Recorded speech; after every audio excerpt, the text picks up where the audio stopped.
Alrighty. Hello, everybody, and welcome to a very special episode of the Classic Plus show today. We have Mark Sterling. This is a big AEW All Elite Wrestling guy. He's got a big channel. He covers a lot of wrestling things, and I know a lot of WoW people are huge wrestling fans. So if you do know him, I hope you guys really enjoy this episode. For those of you that don't watch wrestling, this is going to still be a very interesting episode because we're going to see the outside perspective of someone that is a creator, that is in the space, but doesn't make WoW content itself, to hear his thoughts and his experiences with World of Warcraft. So how are you doing, my man? Well, thanks for having me on. I am Smart Mark Sterling, the most famous professional wrestling lawyer. I work for All Elite Wrestling. I'm glad to be on here. I've been watching your content for a couple of years now. Oh, damn. You switched from like the cartoon face to the real face. Yeah, you've been watching me for a while then, damn. Yeah. I enjoyed the cartoon face, but I feel like you did the right thing showing your actual face, because then people get to know you. You're an actual human being, things like that. I was initially nervous. That's why I used the cartoon face. I didn't want to put my face out there with, the social media. And then eventually I was like, what am I afraid of? Let's just go. And I just dropped the mask, and it was like very sudden. I didn't even like feel, it was just like one video I was no face. The next video I didn't do no announcements. I was like, let's just go with it. I did notice that. I thought it's smart. You have to be your own brand, Absolutely. Although your logo has become your brand a little bit, I guess. The whatever that fire face is. The bear face has been my logo. It's just I like it now. Like, I thought about putting my own face as my thumbnail, but like, I was just like, nah, you know what? The bear is kind of representative of me. But right. I do want to ask you a question. You've been in wrestling for a long time. How did you get into wrestling? How did you become the wrestling lawyer? Like, what led to that? Yeah. Well, I was obsessed with pro wrestling from, I don't know, when I was 5 years old.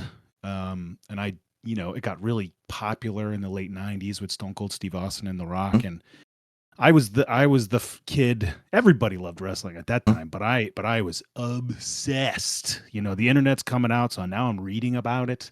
I'm finding out the behind the scenes stuff. And then we started doing backyard wrestling, which, I was the one taking it very seriously, and all my friends were just kind of playing around. But then I found there was a wrestling school close to my house. There was a sort of a big, strong guy who was teaching people how to do it. I didn't even know that was a thing. You can learn to be a pro wrestler. So I started doing it, and that was 1999. So I've been in and around wrestling for 25 years. And it's amazing. Yeah. So I mean, I was out of it for a little while, about 7 years. I got I went to grad school. I became a producer. So that's why I started making wrestling content with my podcast, the Major Wrestling Figure Podcast. And then I got the opportunity in 2020 to do a spot for AEW, and then I guess the rest is history. So I've been traveling nationally with AEW since early 2021.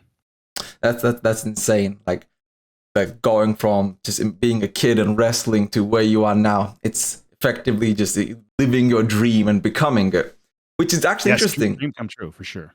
How did you get into World of Warcraft then? Because wrestling is as a hobby. Like, I know a lot of WoW people love wrestling, but what led to you focus on wrestling and then led to you loving World of Warcraft at the same time? What was your first experience with it? Well, I mean, I'm a huge nerd. I've always been a nerd. So I started playing in probably 2005. It was right at the end of vanilla, right? So like I think I hit 60 in my first character a few weeks before the pre-patch to TBC. So like I didn't have much of a classic run at all. I was still a huge noob. I was still a huge noob in TBC, but that's when I started raiding in TBC. I don't know. I just, that was actually a period of time I kind of was out of wrestling when I really got into WoW. But it's always been a hobby, and since that time, I have never my account has never lapsed. I've been playing, sometimes way more than others. There was a period of time, 2017 to 2020, where I was really focused on the wrestling career. So, I was kind of playing it maybe once a week or once every 2 weeks or something. But now that I'm traveling nationally, I play a lot in airports. I've played on the plane before. you can't really do anything serious on a plane, but you can do your dailies. That's fair. So you get disconnected a lot, but I mean, the dailies, as you've been talking about retail, exactly, they're yeah, all like Mr. Pan or Cataclysm. Which I do have a question for you, because since you're into wrestling, why do you think there's a huge overlap between the World of Warcraft community and the wrestling community? Because like I myself, I'm not a really big wrestling fan. Like I grew up in Australia, so wrestling wasn't a big thing there. But like since like the early stages of WoW, I've seen this huge overlap. A lot of people love wrestling and WoW. Why do you think there's such a synonymousness of the two different hobbies? They seem very far from each other. Yeah, you know what? To be totally honest, I'm not really sure. There's much. I haven't really run into it much as far as the fans. I don't know. I'm not the biggest, most famous wrestler, but my name on Twitch and is Mark Sterling, is my wrestling character. There's no other Mark Sterling. So oftentimes I'll talk in chats of like my favorite streamers or whatever, and nobody ever really notices or cares. So I'm not really sure about that, but I will say that wrestling right now is pretty popular. It's maybe the most popular time in wrestling as far as fandom and all that since like the late 90s. I would say, as far as the business is booming. There's multiple companies right now doing really well in pro wrestling. Lots of people are making a living in the business. So I would say maybe that, people are just excited to watch it. It's not lame to say you're a wrestling fan anymore. That's another thing. I think with culture, and it's okay to be a nerd now. It's okay to collect things, have toys. Yeah, whatever. Absolutely. As a teen, this would have not really been very cool, to say the least. Oh my God. I had to keep it a secret. Yeah. I mean, there was a period of time when I was a wrestling fan and nobody else was. And I had to lie and say, yeah, I don't watch that crap anymore. Yeah, no. Dude, I remember like being a kid in high school. Like I loved WoW. And you wouldn't talk to people about it. Because that was like, what the hell are you talking about? We're going to a party, there's like, drinks and this. Like what? You were talking about World of Warcraft, and like now it's commonplace and accepted, which is a really interesting shift. That being a nerd went from being like, if you look at like the movies from the 90s or 2000s, bully the guy because he's a nerd, and now everybody's into Marvel, wrestling, like gaming. It's no longer this niche thing; it's just publicly acceptable. Well, we always joke about how in 40-year-old version that guy is such a loser. Everybody makes fun of him, but like nowadays, 2025, that guy's room is the coolest thing in the world. It is. The things that he has, you're like, oh my God, this guy rules. No, sure. So things have changed. One of the things that I've seen, I think that there is just the connection that I see, the overlap is the passion in the fans, right? So as I'm watching these videos and following along on the content for World of Warcraft, and I see the passion from the fans, it's very similar to in the wrestling space. The passion that the fans have, and sometimes it's unhealthy in both ways. Sometimes it's this crazy passion causes them to not like the thing that they're watching or not like the thing that they're playing or get really upset or bitter or whatever. I've seen that happen many times. So that's where I see this overlap of very passionate fandoms. No, that's pretty valid, because like I when you said earlier, like you don't think there's a big like overlap between the communities, I almost always see WoW fans, WoW creators just following wrestlers, watching wrestling, talking about it. It might not be the main topic because it's a World of Warcraft creator, they're not doing that, and vice versa. But I see it all the time. It's why I was curious if you had any insights on that. But I guess it's maybe not a very Towley. Yeah, Towley is a WoW creator. I think he talks about wrestling a lot. There is something about 10 years ago. Xavier Woods, he's a WWE, very famous WWE wrestler. He started a channel called Up Up Down Down, which is the first time that wrestlers ever showed that they are gamers, right? So it's a huge community. It's still going today. This was the time where instead of like being partiers and crazy people, the wrestlers were just showing their normal side. And we'd play video games. We play, Halo and League of Legends and Madden and whatever they play. And so that actually, it just was celebrating their 10-year anniversary. And now there's so many wrestlers that stream video games, not wrestling related, and have built a fan base and a community that way. So there's some overlap there as well. We're No, all gamers. actually, this is an interesting thing because in WoW, nostalgia is absolutely huge. It's one of the biggest things. Classic 2004, my teenage years. How is nostalgia for wrestling? Do you think the older days of wrestling were better, or do you think modern wrestling is like the actual peak? Because like a lot of WoW players, like retail's bad. I don't like retail. It was better back in the day. Does wrestling have that same situation? Man, you know, I never really thought of it, but you are 1,000,000% right, because I would tell you that 1997 is the best year in wrestling. But if you really take a step back, the wrestling nowadays is so much better. It's way more athletic. It's fast. It's more fast paced. Some of the storytelling is really nuanced. You know, I cannot stress the athletics and how much they've changed in 30 years or whatever.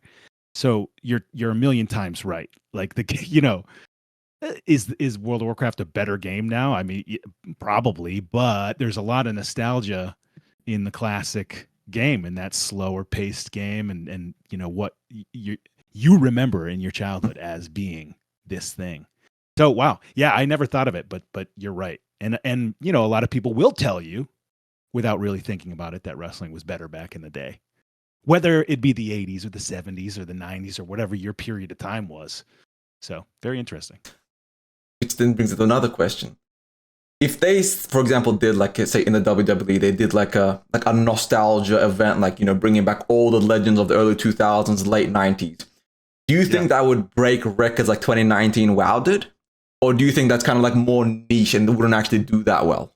No. So they do that, and they did, and it's amazing. You know, like the nostalgia stuff is awesome, and you know, if they announce that Stone Cold is going to be on Raw, you know, the ratings will be up, you know, that kind of thing. So one thing that I sort of glossed over is I host and produce the Major Wrestling Figure podcast. So with Zack Ryder, who's now Matt Cardona, and Kurt Hawkins, who's now Brian Myers, they're former WWE superstars. And we every week we talk about wrestling memorabilia, mostly action figures, because you know behind me I have a big collection. I collect Star Wars figures and Marvel Legends and all that. But so we do 2 to 3 hours a week on wrestling memorabilia, basically in the nostalgia game, right? So they started doing that in like 2008, maybe 2009. They started releasing like the Ultimate Warriors and you know, the classic guys, and it was just huge, a huge boom to the business, celebrating the past, celebrating the classics, and now it's so normal. It's so normal to see the nostalgia acts, and to have they'll have episodes, you know, nostalgia episodes where they make the stage look like it did in 1997 or whatever, you know. So yes, and it does great, you know. So just like the classic 2019 release, of course. That's really cool. Because like I've seen this in like a lot of different games. People always say like, you know, the older days are better, but like I kind of feel like if that was to come out in today's day and age, people would not like it as much as they did back then. Like with classic, we see every time they re-release it, it gets less and less players. Whereas with wrestling, like you said, like when they bring a big person back, it's really cool for a moment, but like those are people of legends of the past. They don't really fit in with the new modern style, the modern pacing. Because like I say, it's more athletic, it's more fast paced now. Yeah, 100%. Which is kind of interesting that we want the old days to be better, and to a degree, we believe it is. And it's like admitting that the modern day is better is like saying, well, the kids are better. They know better than us. It's clearly a better time. You're like, I don't like that. Yeah, for sure. But that's you know, I don't really understand that in the WoW space. You know, I don't even want to say which one's better. I don't believe that one is better than the other. I still maintain a retail main that I do delves and dabble in, you know, solo shuffle and things like that. And then when things settle down in a season, I kind of got all the gear. Maybe I got my goal, my season goal or whatever. then I start playing hardcore or something like that. I go back to my hardcore character that I'm trying to hit 60 on, or Season of Discovery when things are really hot. I'll play that. Right. I just, for no reason, last week was doing a Night Slayer Rogue. I got him to level 30. For what reason? I don't know. It's just I'm in between things. But I like every single version of WoW, and I like them for different reasons. And that's why I don't understand where the ferocity comes from, where people have to argue which one's better or which one's bad or which one's good, or they're all good for their own reasons, in my opinion. Maybe that's I actually agree with you. I think the issue is like with MMOs at least, or like World of Warcraft, people feel like if their version's not getting the time or the attention, it's being left to the wayside. They killed SoD for Mr. Pandaria. They killed Cataclysm for Phase 3. Anniversary is suffering because they're putting time into these other games. There's almost competition of the player base feeling like they're being left behind, they're being harmed because their game's not getting the attention. And whether that's true or not, I don't, because like you said, every game is good for a different reason. Like for me, I skipped Anniversary this time because I can only do Classic so many times. I need a break from it for a little bit. Right. But like, I'm excited for Midnight. Am I a retail player? No, I'm mostly a Classic player, but I'm excited for it. But I feel like the player base can't separate themselves to accept that there's multiple good things. Right. I'm not sure if the wrestling community has that, where it's like, no, Raw is better, or no, this is better. Like, if you like that, you're wrong and you're terrible. Like, I'm not sure if you guys have that same issue there. Oh, we do. And that is the problem. Oh, my God. I never even thought of this, but, I work for AEW. It's on TNT and TBS every week. I think it's a phenomenal wrestling program. It offers a different style of wrestling, really, from the WWE. There's very passionate fans, and the WWE have their own fans, and the fan bases they fight each other. It's insane online at Twitter. I have to delete Twitter off my phone sometimes. If somebody says they like AEW, people will tell them why they suck, and vice versa. And I just don't understand. We live in a world where you can watch wrestling on TV. If you're a wrestling fan, you can watch wrestling on TV every week and every day of the week, right? When I was little, I had to go to the video store to rent a VHS tape of a pay-per-view from 10 years ago if I wanted a little extra wrestling.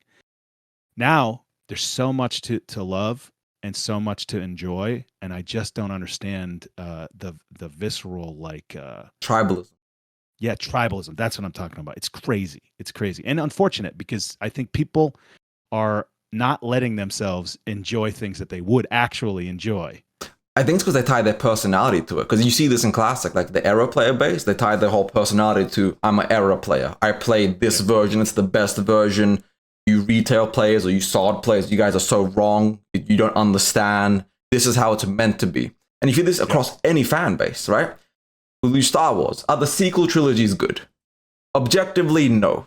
But they're good popcorn flicks, right? You can enjoy them for what they are. But they're not good. But think back to the prequels. We all like the prequels now, but the previous generation hated the prequels. They made Hayden Christensen leave the acting scene. Right.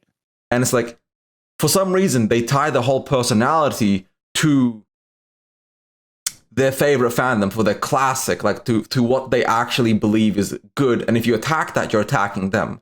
Or if their side's not doing good and somebody else is doing better, it's their fault that their favorite thing isn't doing good. And it's just, it really does suck.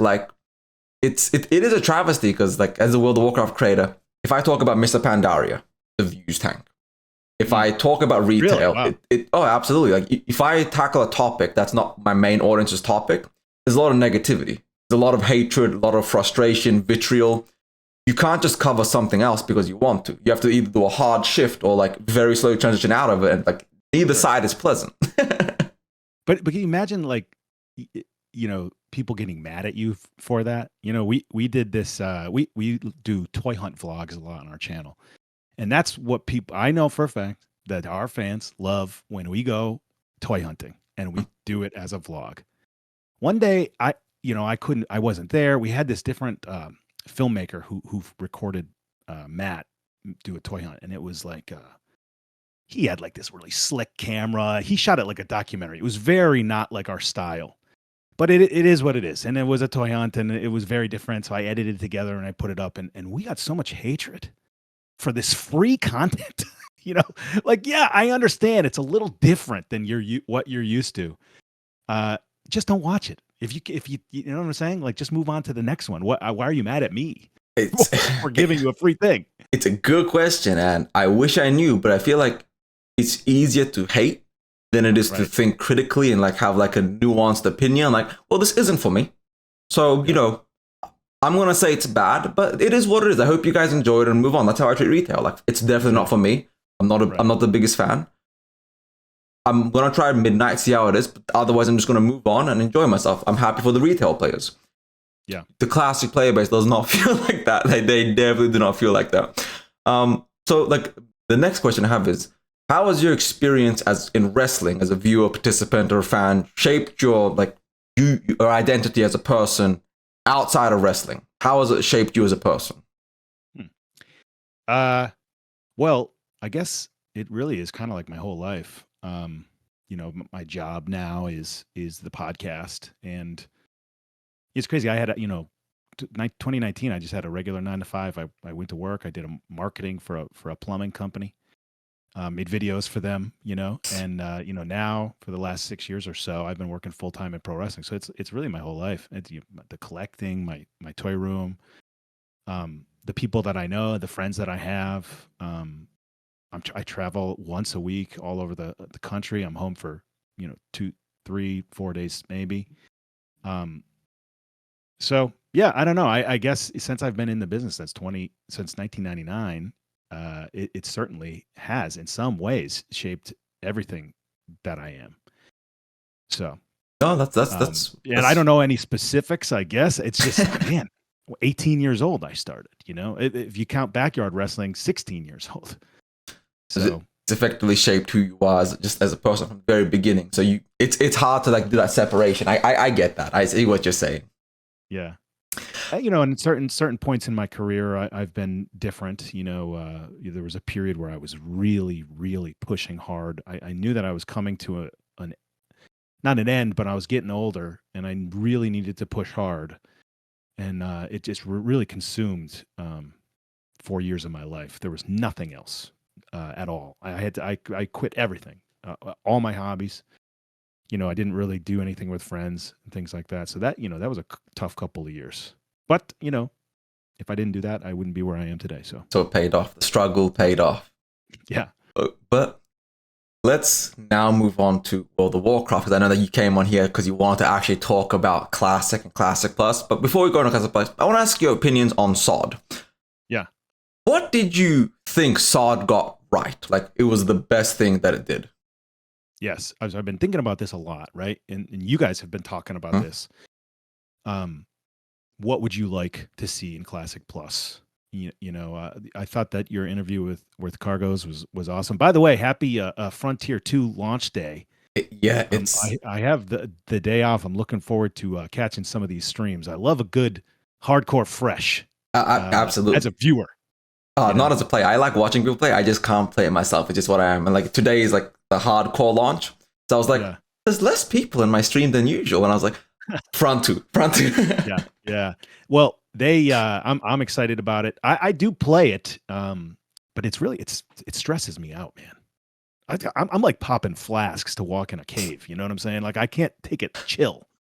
So I have to be in one of those locked in moods to play. I have a 43 Hunter still that he's not dead, but it takes a lot to play. But Season of Discovery, I've been thinking about this a lot, right? We all say that Phase 1 was awesome. And Phase 2 also cool. And I think what it was it forced us to spend a lot of time in zones and places that we never did before, right? Have you ever spent that much time in Ashenvale than you did in Phase 1? No, actually, and that's something I've said before as well, is that Phase 1, making you actually have to live in the world. Because like I've said this before, but the journey is dead. But in SoD, we had to take the journey. So I do agree. Yes. it stops you Mhm. in this 25 period, and all you have are the Barrens and Ashenvale and Westfall and whatever, and you spend more time in there, whether it be alts or because you had to do the PvP thing or whatever. I have never seen some of the details of Ashenvale just by forcing myself to go there, every day or a couple times a day to do that thing, and then I really enjoyed the crafting quests. They had phase 1 and phase 2. They had really involved crafting quests that gave you best in slot items, which was really awesome. The story was pretty cool. You had to do a lot. You had to go to tons of different zones. And that's what I think we keep talking for the Classic Plus. We keep talking about Hyjal, Ashara, things like that. Like we were supposed to get that. Why don't we get that? I want it to slow down more, and this could be a hot take. But like Loch Modan, there's the Protect the King's Land quest line where you keep going back and forth and killing the trogs, right? If you're a human or a dwarf. What if in the first phase, if they do this in Classic Plus, what if maybe they did a dungeon, a trog dungeon? What if they added to that? What if they did a trog new quest line, or you had to kill the king of the trogs, or maybe we find out that they're attacking. There's waves of trogs attacking Ironforge or something like that. That's what I want. I want reasons to spend more time in Loch Modan, more reasons to be in Westfall, Elwyn Forest. Slow it down. Hit 25. Let us live in these zones. Then, when the time is right, you do the same thing in the other zones, the Thousand Needles or whatever, and there's so much of this lore that we got in these early quests. I'm thinking Thousand Needles, you have to go up on those bluffs and do all those quests up there with those bad torrents. What if there was a dungeon involving that? More lore with the world that exists now. I 100% there with you. Like, I've made a couple of videos on this where I've even said, like, I want them to add zones that are just for leveling. Not everything needs to be max level. Imagine fleshing out, adding new quest hubs, new flight masters, fleshing out the world to make us care about the journey again. Because for vanilla, the whole point of vanilla was half of it was the journey, and a small portion of it was the end game. It was like you had PvP and all these different things, and now it's just the end game. Everything is just about raiding, getting to raiding, getting a rank 14 for raiding. Everything just turns back into raiding. I feel like that's not what vanilla was ever meant to be. It's what classic is, but not vanilla. Which is why I love that about SoD. You are right about it being controversial. It's one of my least liked takes is level banded phases should come back for Classic Plus. People hate that. And I understand, but I'm right there with you. Slowing the journey down and forcing us to live and breathe in these worlds is the most important thing. Is a level 15 dungeon going to be great in the end game? Of course not. But the end game is anything that should matter. And that Trog dungeon would be amazing. Having like a new dungeon in Thousand Needles where the Harpy dungeon or something else like that. Like, there's so much they could do that would make the world feel more alive. That's just sadly, and the modern version of vanilla, modern version of class just doesn't exist. I don't feel like people care about that journey. Right. What I would like out of Classic Plus is a reason to explore every single nook and cranny of the world that we have. Right. That's why we all love it. We love the Westfall music. We love the Elwyn Forest music, and we want to walk through those woods and do those quests again. It's like it's the same way of playing like Super Mario Brothers, the first 3 levels over and over again, because you have the nostalgia and you love it and the music and you know exactly where to jump. But it's fun. So I want a reason to take my time. I don't care about phases. Whatever. That's the only way I would know how to do it. But if you can figure out a way that I can explore and have a reason to be in Loch Modan, and without a phase, fine. I'm fine with that. So that's not necessarily the thing. And then I think that's what happened. That's the problem with SOD. You get to 40, phase 3 starts.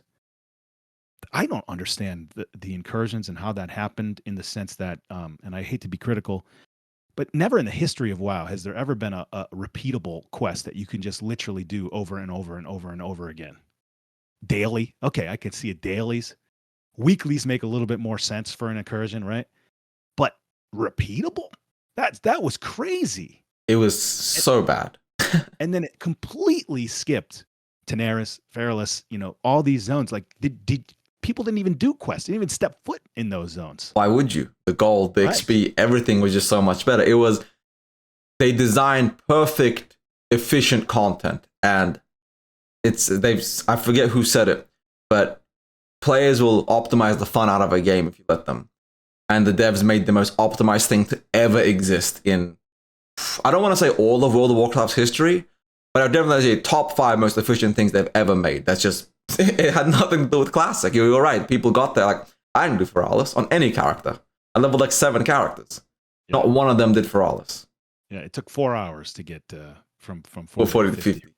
That's insane. Yeah, it's unfortunate. But whatever, it is what it is, and I doubt they would ever do something like that again. Oh no, they definitely did. I was going to ask you, what did you think that SoD got fundamentally wrong? But I think you already answered that one. Yeah, it was certainly that, But I've enjoyed. Right at 60, I found a guild. I haven't been in a guild or raided in a guild since Mr. Pandaria original. So this was the first time that I wasn't like flying solo. I had a great time. Shout out to Death Row on Wild Growth, GT, those boys, Ganlow. I haven't had that much fun in this game in so long playing with the boys. I loved it. Now we're going to move over to Mr. Pandaria. I don't even really care. I don't necessarily want to, but I want to play with the boys. You gotta go. That's actually a question I want to ask. You said this was the first time you've been in a guild and like raiding. Did you raid in 2019 or Season of Mastery or TBC and Classic?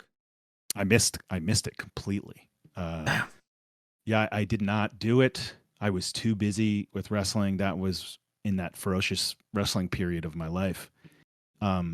So I would pop in to retail here and there. I always leveled the max. I always, got the reps up or whatever.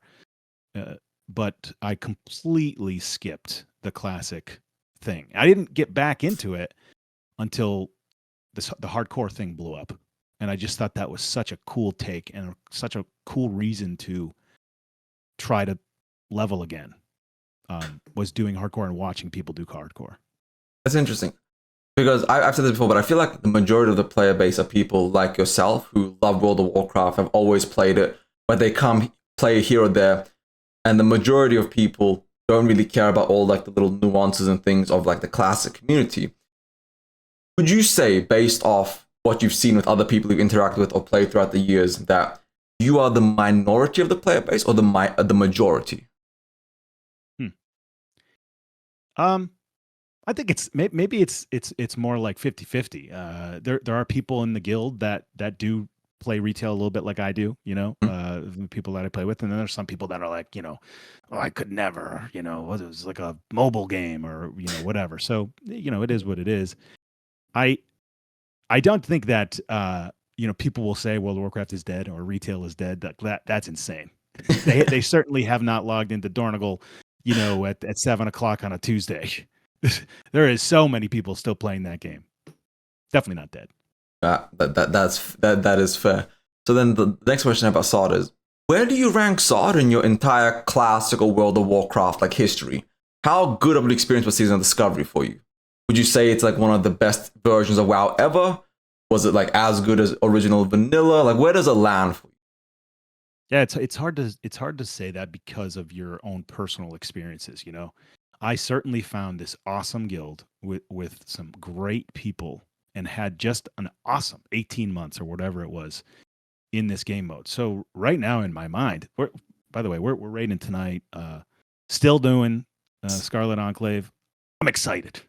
42-year-old man. I have, I'm a melee hunter. I've got the Ashbringer. I'm basically missing 1 or 2 pieces. I don't even care. I just want to play with the boys. So I really like it.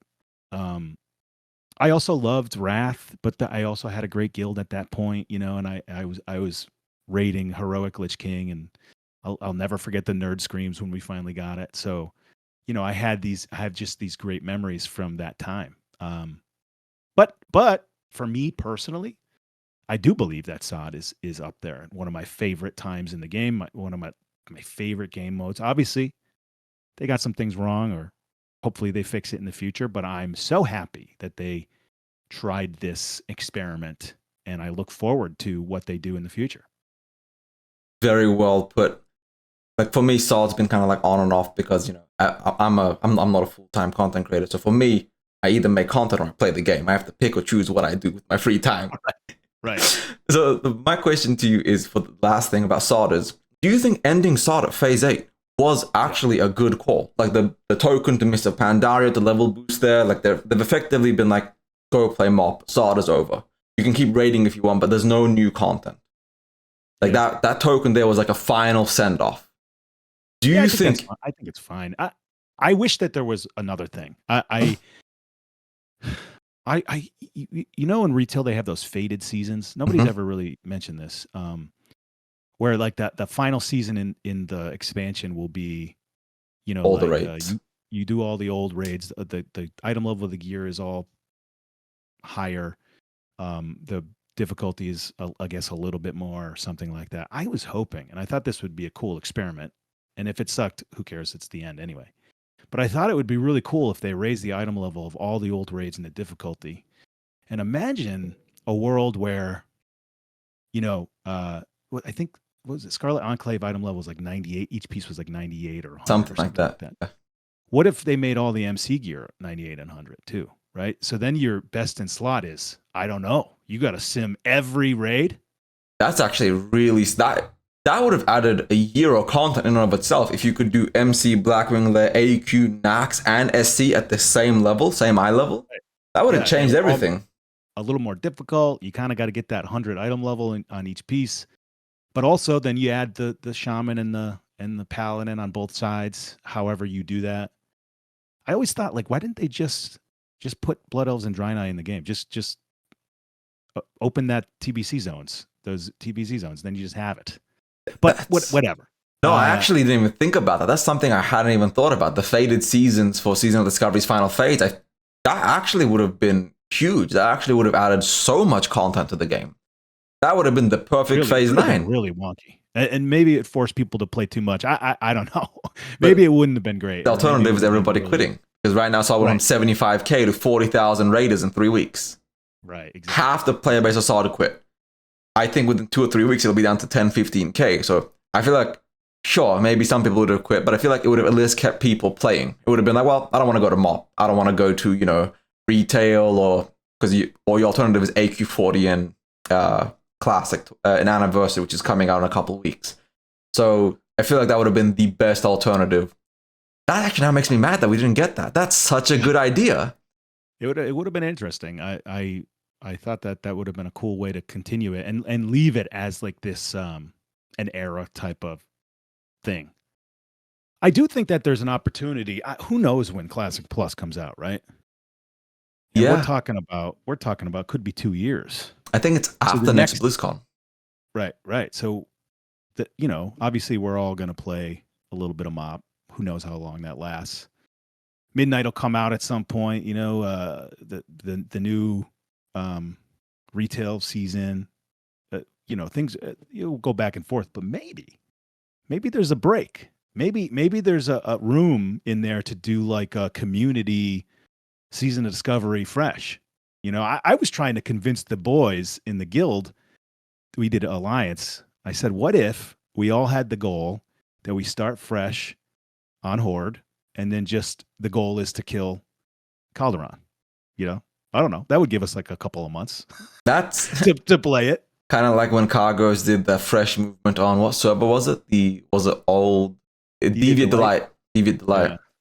That like doing something like that for fresh could be. I mean, it's like community stuff is what's always driven the hype for Classic for a lot of people, because the community's always been what's got, like, we even got hardcore because the community wanted to make something.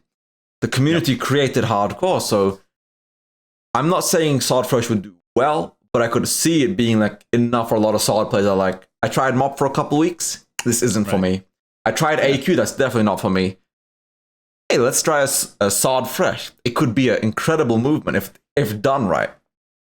Well, yeah, I mean, Era didn't start popping off again for I think it was Ulduar. Yeah. So you went all the way through TBC thing. I mean, they had, I guess, Season of Mastery at some point in there, but yeah, who knows? I don't know. Maybe it happens. Maybe I just have this trophy character with the Ashbringer forever. That was another thing too. Like, people not okay with the quote unquote seasonal aspect of Season of Discovery. I think you said it one time. Every single version of World of Warcraft is effectively seasonal. You're except for Era, I guess. Yeah. But your anniversary character is seasonal.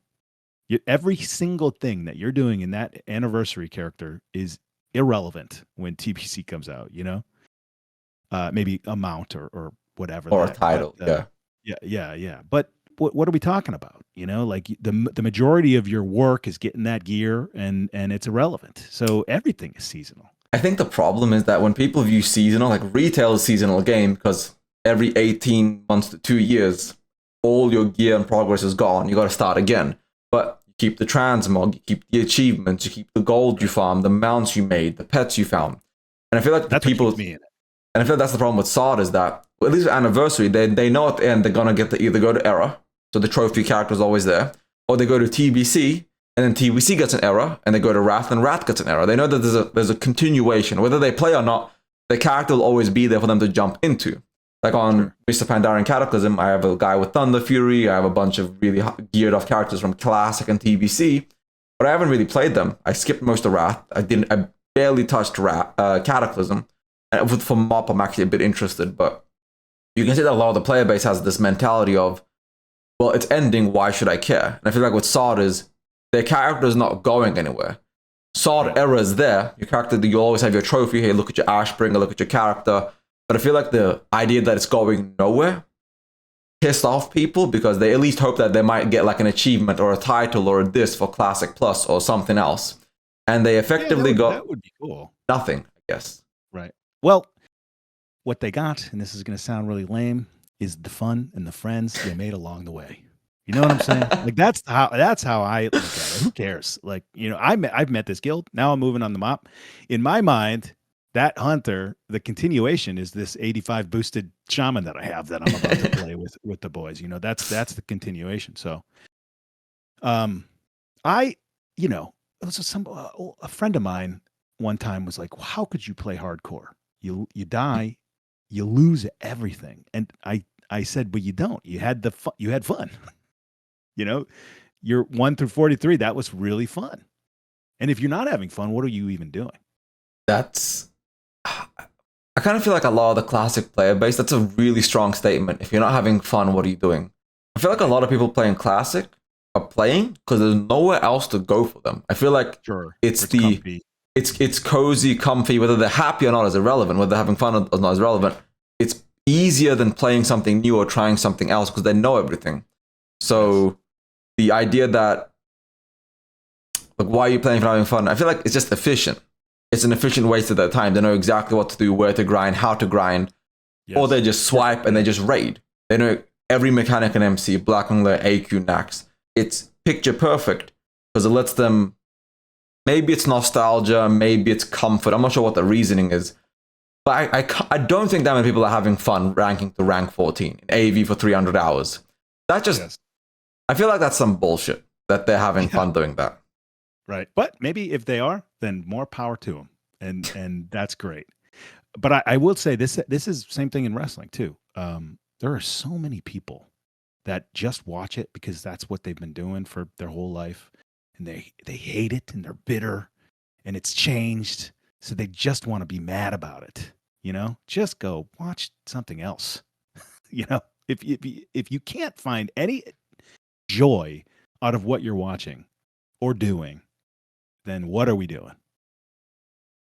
Very well put. Except I think the people that need to hear that are not going to hear that. I think that's the people that hear that right now. They're like, oh, I agree with that. That's very well said. The people that need to hear it, they're going to be like, nah, you're wrong. I'm going to keep doing what I'm doing. There is something to this. I wanted to say it earlier, and this is something I've been thinking about a lot.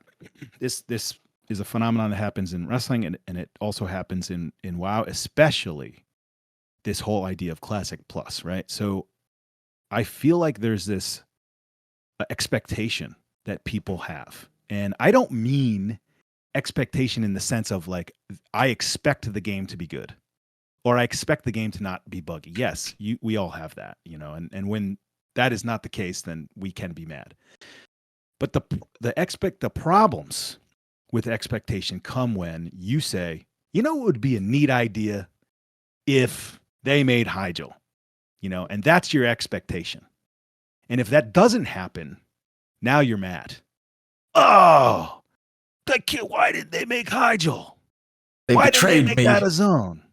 So then you're just bitter and mad.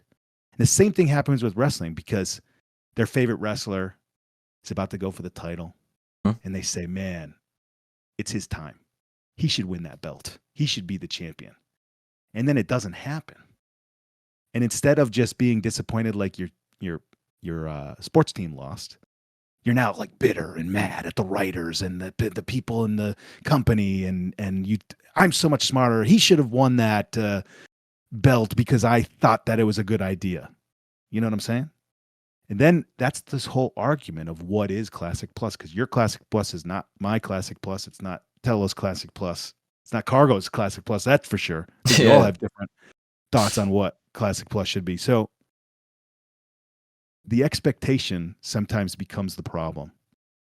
And if you can just chill, take a breath, enjoy the stuff for what it is, even if it might not be exactly what you wanted, I think people will be a lot happier in this space and with their time in World of Warcraft. And I actually do agree with you, except I think the problem comes down to is that whilst a lot of people have like an idea of what Classic Plus should be, like, no one's going to be mad at new zones or a new raid. They might be mad that the boss doesn't look as good or it's kind of a gimmicky mechanic, but everyone's kind of like on board with like the new raids or zones. I feel like the issue with Classic Plus is fundamentally what is classic, what is vanilla, and how do you turn that to a modern day and age? Like, for example, the survey questions, right? You saw a lot of people have been saying this survey is retail, this is just retail 2, this isn't classic, like none of this shit should be in the game. And it comes down to like that personal idea of what is classic actually, like what is the definition of classic? Because classic is not vanilla. Vanilla and classic are two completely separate games at this point. The community plays it completely differently from each other. Yep. So then should Classic Plus be more based off vanilla or more based off classic? Right. And like that's the problem, just fundamentally like the class balance. In vanilla, they kept balancing it until TBC. And then they did TBC pre-patch. So if we're basing on vanilla, they would keep doing changes. But in classic, they don't want changes. Right. And that's just one of like the major biggest things, is just class balancing and design. Yeah. Yeah, well, I don't envy the people that are working on Classic Plus right now. I think that they have something very difficult in their hands, and they have to please as many people as they can while also keeping what they think. It's their game, it's what they want, and they have this job of doing what they think is best for everybody and for the business and for the bottom line and for their company and for the future of their jobs. And that's a tough call. An incredibly tough one. Like, let's go on to one of the topics from the survey, a very controversial one, Warmode. Sure. Yeah. Is Warmode classic to you? No, but neither is the layers, the layer system and the amount of people on a server, on these mega servers. It's so, Cargo's talked about it. And I agree with him in a sense. I don't necessarily think single servers could even work nowadays, but that's what I'm talking about. Like the layer system that we have that everybody kind of just accepts is not very classic. And I don't think that Warmode would be much different. Would there be people out there doing world PvP? Probably less people, but there would be people, especially if we're talking about mega servers. So the only thing you don't have are the people out there that don't want a world PvP, the guys that are keyboard turning and just trying to learn the game or their classes, or the guy that's 10 levels below you and whatever. I think a war mode stops griefing, and I dislike griefing big time. I hated it in SoD. I hated some of the phase launches and trying to get into BRD and things like that. That's just kind of lame. It's griefing. So world PvP, that's great. And actually, someone in chat actually just said it. The Chrono Boon isn't classic either. And without Chrono Boon, classic is semi-unplayable for a lot of people. If you back in 2019 on my main, I would get all my world buffs and I would log off till raid. I had to level a new character to play because you needed your world buffs. You wanted to pass or pump or have a smooth raid. And it's like you're right. Layers aren't classic. Yet without layers, you can't even actually look at the amount of servers that die. When you're not on the big server, you're on the dead server. Even if your server's not dead, it's this weird mentality of if it's not the best, it's dead. Mm-hmm. And you saw that with every server. My server's medium population, dead server, despite it having 5 times the population of a 2004 server. Right. And it's rough, and I don't know how they can actually fix that community sentiment, because I feel like it's a problem that's greater than WoW. It's a problem that affects huge portions of the just hobbies in general. Dead game. 10,000 players, dead game. That's actually a lot of people. Yes, there is a narrative in the gaming community that World of Warcraft is dead. People say that all the time. But somehow it's in the top 5 or 10 streamed on Twitch every day. So what are we talking about? It's more popular than most games. Millions of games out there. I think it comes down to it's just a saying now. I think it's the same thing as just saying it's not even a real statement. I think people just say it because they can say it. Dead game. Or they want an excuse to leave. These are the people that don't really want to play anymore. They want to move on. They can't bring themselves to do it, and they need some sort of excuse to step away. And you don't really need an excuse. You can just take leave. A break. Just leave. Yeah. That's grass. Pursue a career. Man, some classic players truly need that. I'll say that much. It's a rough community. They do it out of passion, but that passion can be so misguided. Like we're talking about the Warmode, because people just go, no, that's not classic, and they ignore every other element of it. Cargo saying 1 server, 2,000 people, even Showbeck had said that, having that experience, but does the majority of the player base even want that? That is true to vanilla. Showbeck's desire, that's very vanilla. He's actually, if we're being real, he has the purest vanilla intention. Yep. But if you asked 1,000 people that actually play right now if they wanted that, I could comfortably say 900 people would say, hell no. Yeah, I love the mega servers. It was great in SoD to be able to play alongside the streamers, but also just know that you're probably on the same server as your real life buddy or your old guild mates or whatever. So I think it's added a lot to the game, and it also keeps it healthy, because there's a lot of people that would quit a dead server because they can't find a group. And this is a way to combat that problem. Absolutely. Which this next topic is kind of spicy. I'm curious about your take on this. The WoW token as addition to the game. Yes or no? And my reasoning, I've said that they should not add it. They should fix the botting issue. But with how much of the player base swipes and buys gold, I think they might as well just add the WoW token. But what is your thoughts on that as somebody that's, not like a die-hard classic player, a purist? What are your thoughts on the WoW token? Well, I use it. I use it often. I literally watched your video this morning on this topic, this problem, and I see the problem, and I did kind of feel bad. At one point you said they're trying to skip part of the game, which I am. I'm being totally honest. In retail, I don't have much time to play, and I don't even know how to make gold in retail. So, if I need to get around to enchants in the season, I there is no way I want to go out there and figure out some sort of farm. I would rather just have, be able to jump right into the solo shuffle game or the delves or whatever it is that I'm trying to do right now. So I use it. I don't know. I don't think I do want it for Classic though. I don't really have a good reason why. I know nothing about economy. I never play the economy in WoW because I'm too stupid for it, right? I just don't even know. I don't know how to do it. So I don't really have an educated answer here, but I would just say that I don't necessarily want a WoW token. I don't know the answer. Oh, that's very fair. Like in my video, I even said it. Like a lot of people, they say this or that, and I was saying it. A lot of people just don't care about the journey anymore because WoW just Classic. A lot of the gold farms are very unfun for a lot of people that play casually or just, they have 4 or 5 hours a week to play, so they want to raid or do not.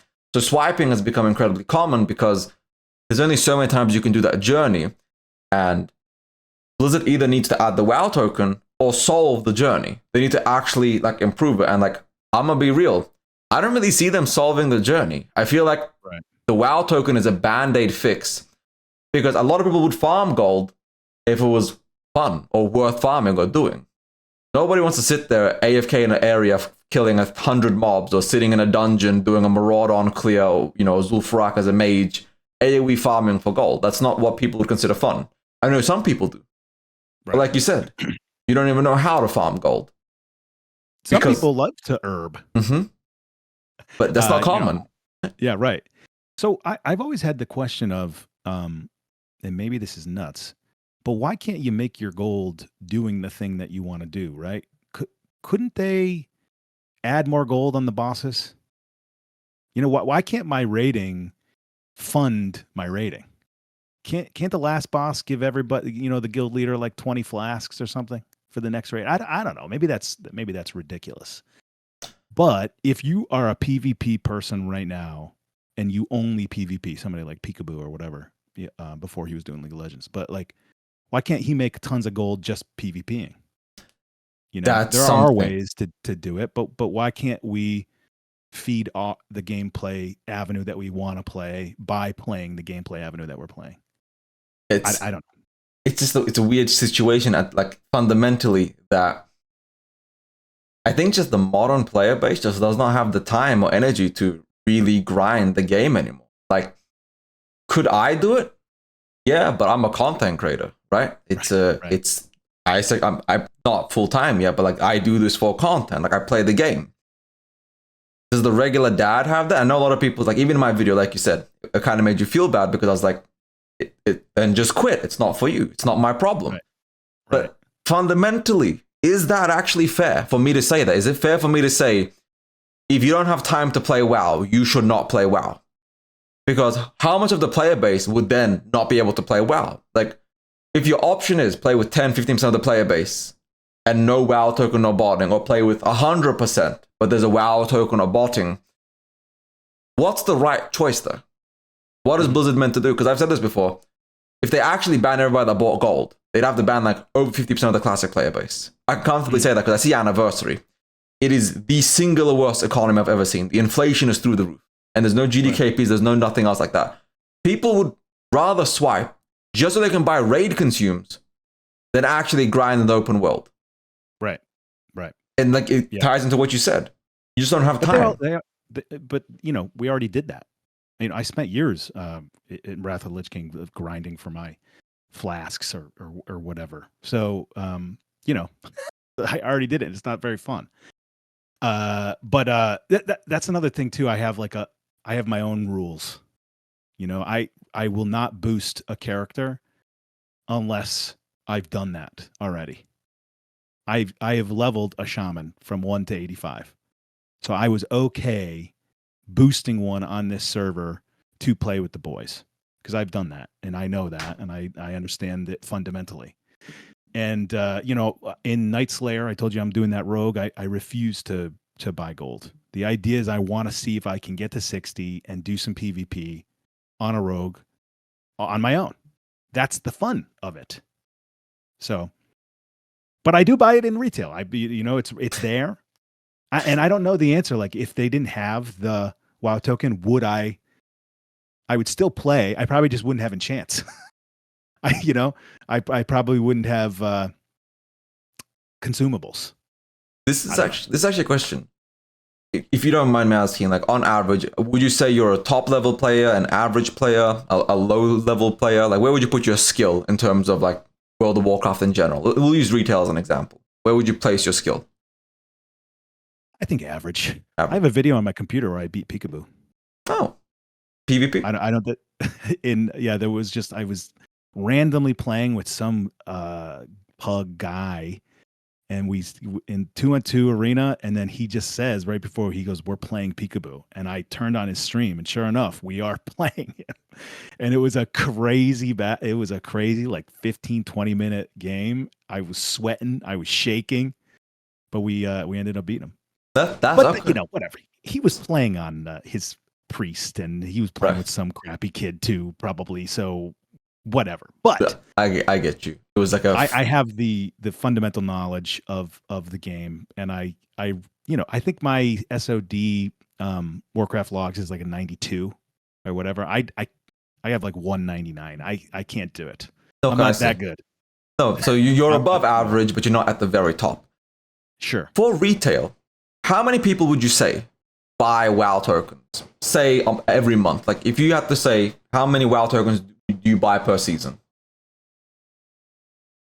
And I just bought 3 of them in Cataclysm.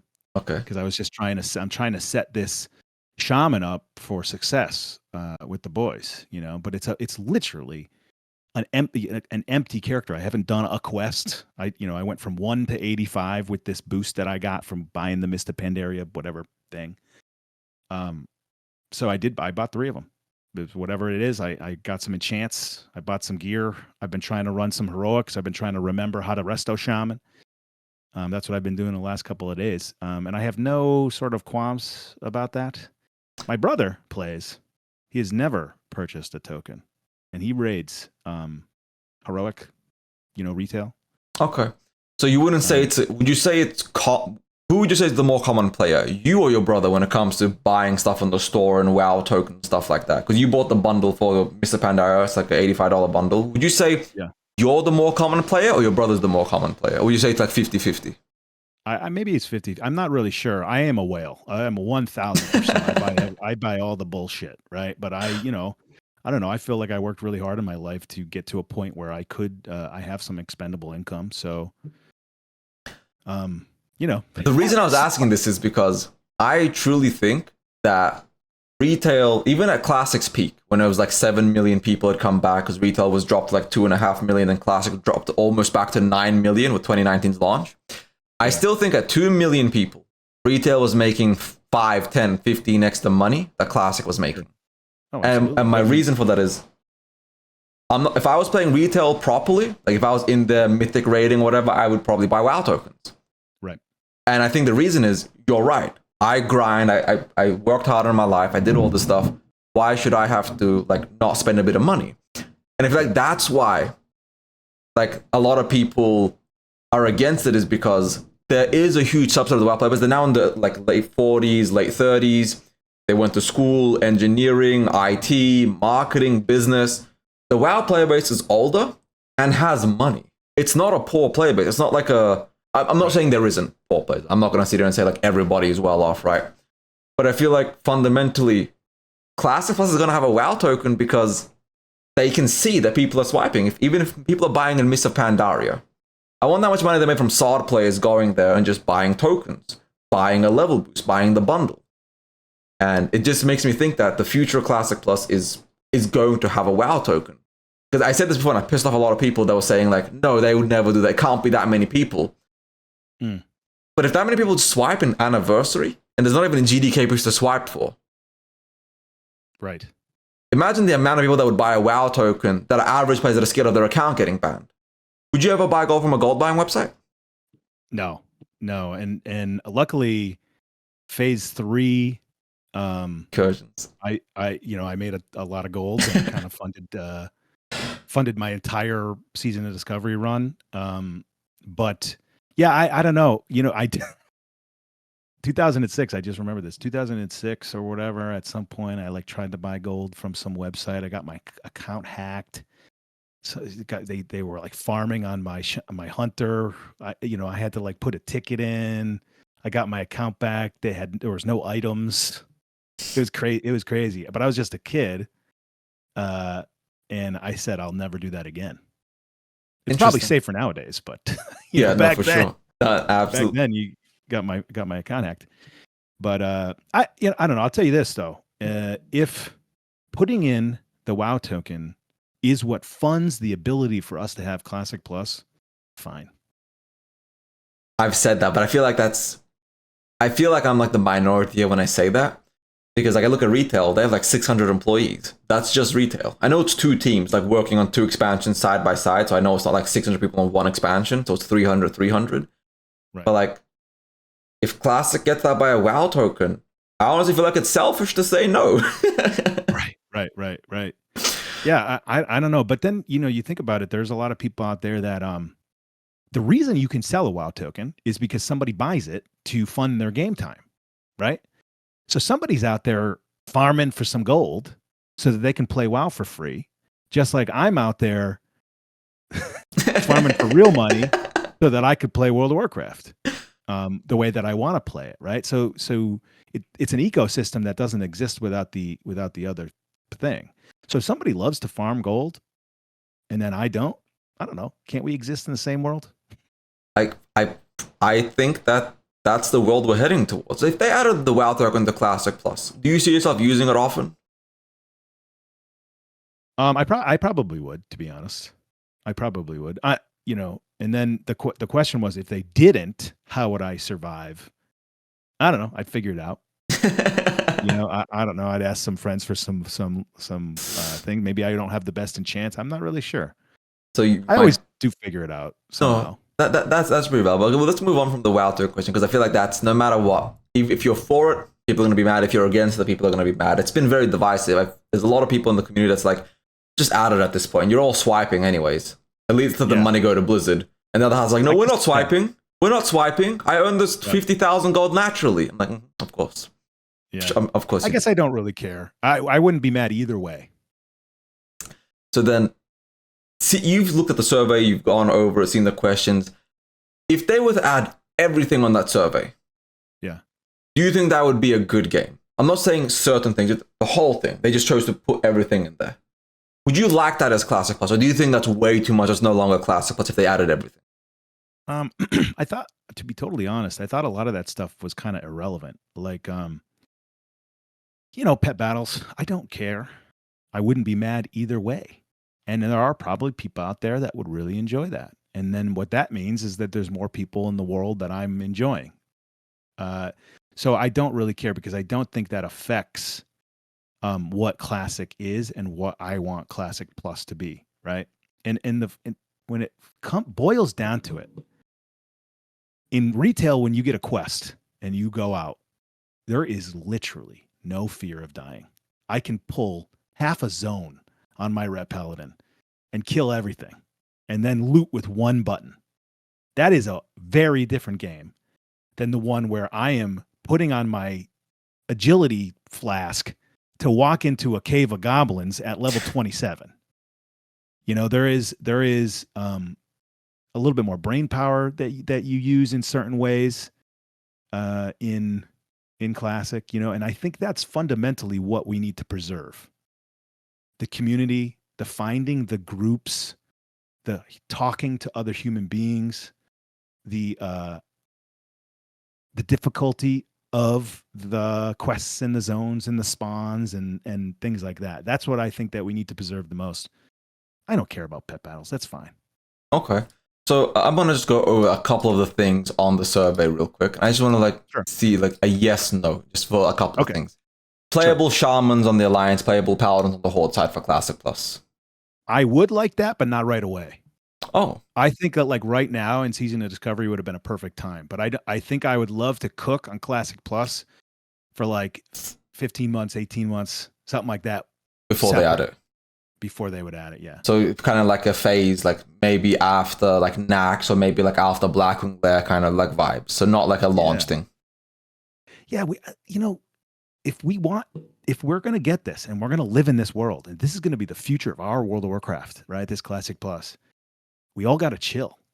We gotta be along for the ride, and we have to we can't get everything right off the bat. If we get everything right off the bat, then it's not going to last forever. We need it to last. We want it to last as long as it can. We want to have fun and be in it for as long as it's fun. Okay. Collections and account-wide collections. Now, I'm all for collections, but mounts. Do you think if you unlock a mount on one character, all your alt should have that mount in Classic Plus? Or do you think mount should be separate? The rest of the collections tab is fine, but mount should kind of be, you have to earn it on every character. I would love a collections tab, but I think it should be on just the characters. But I don't know if I would be mad either way. I don't think that ruins what I'm saying about what Classic is. But there was a period where I think there was a period where you had a collections tab, or at least mounts, but they weren't account wide, right? I remember I had the bear mount on my paladin and my hunter, and I thought I was a baller because I got them both. I think very early original TBC or Wrath. It's so long ago that I couldn't tell you if that was an actual thing or not. My memory is not that great. Yeah, maybe I'm nuts, but I think that having a collection tab is great. It's just like an evolution of the game, the base game, and I don't think it takes away from the feeling. I think it adds to it because then there's more reasons for you to explore every nook and cranny, so you can collect the looks and stuff. Transmog, I'm not totally sure. I think maybe down the line, but what would you be okay with transmog if they made it a toggle? So if you toggle it, you can see people's transmog. If you toggle it off, that guy can have transmog on for himself, but you see his actual gear. Would that be a fine thing for you? So it's a personal thing. I think that would be fine. But also, we don't know what this Classic Plus is going to look like, or if that kind of matters. But I do love the wonkiness of Classic, like a paladin wearing a pink dress, with a fiery sword and a crown or whatever.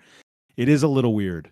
But I did enjoy in Season of Discovery that the good gear all kind of looked good.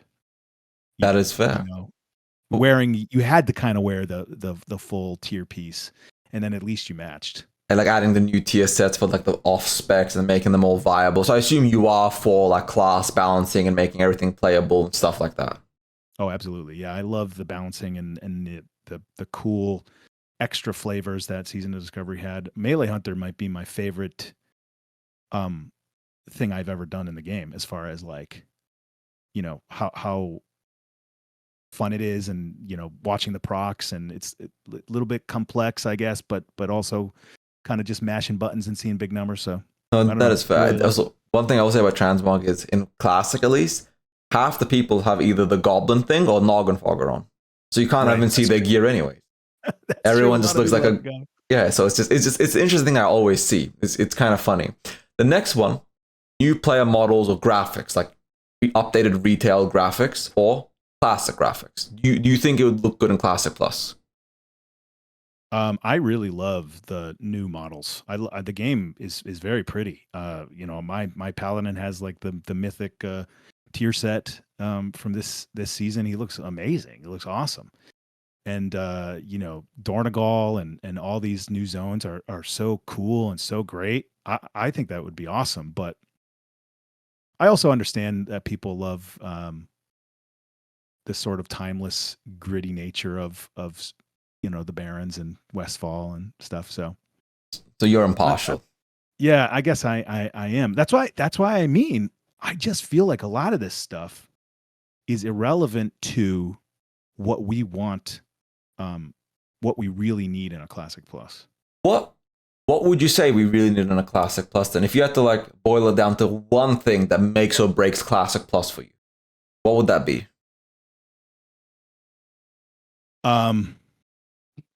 I think what I'm saying is this kind of slow.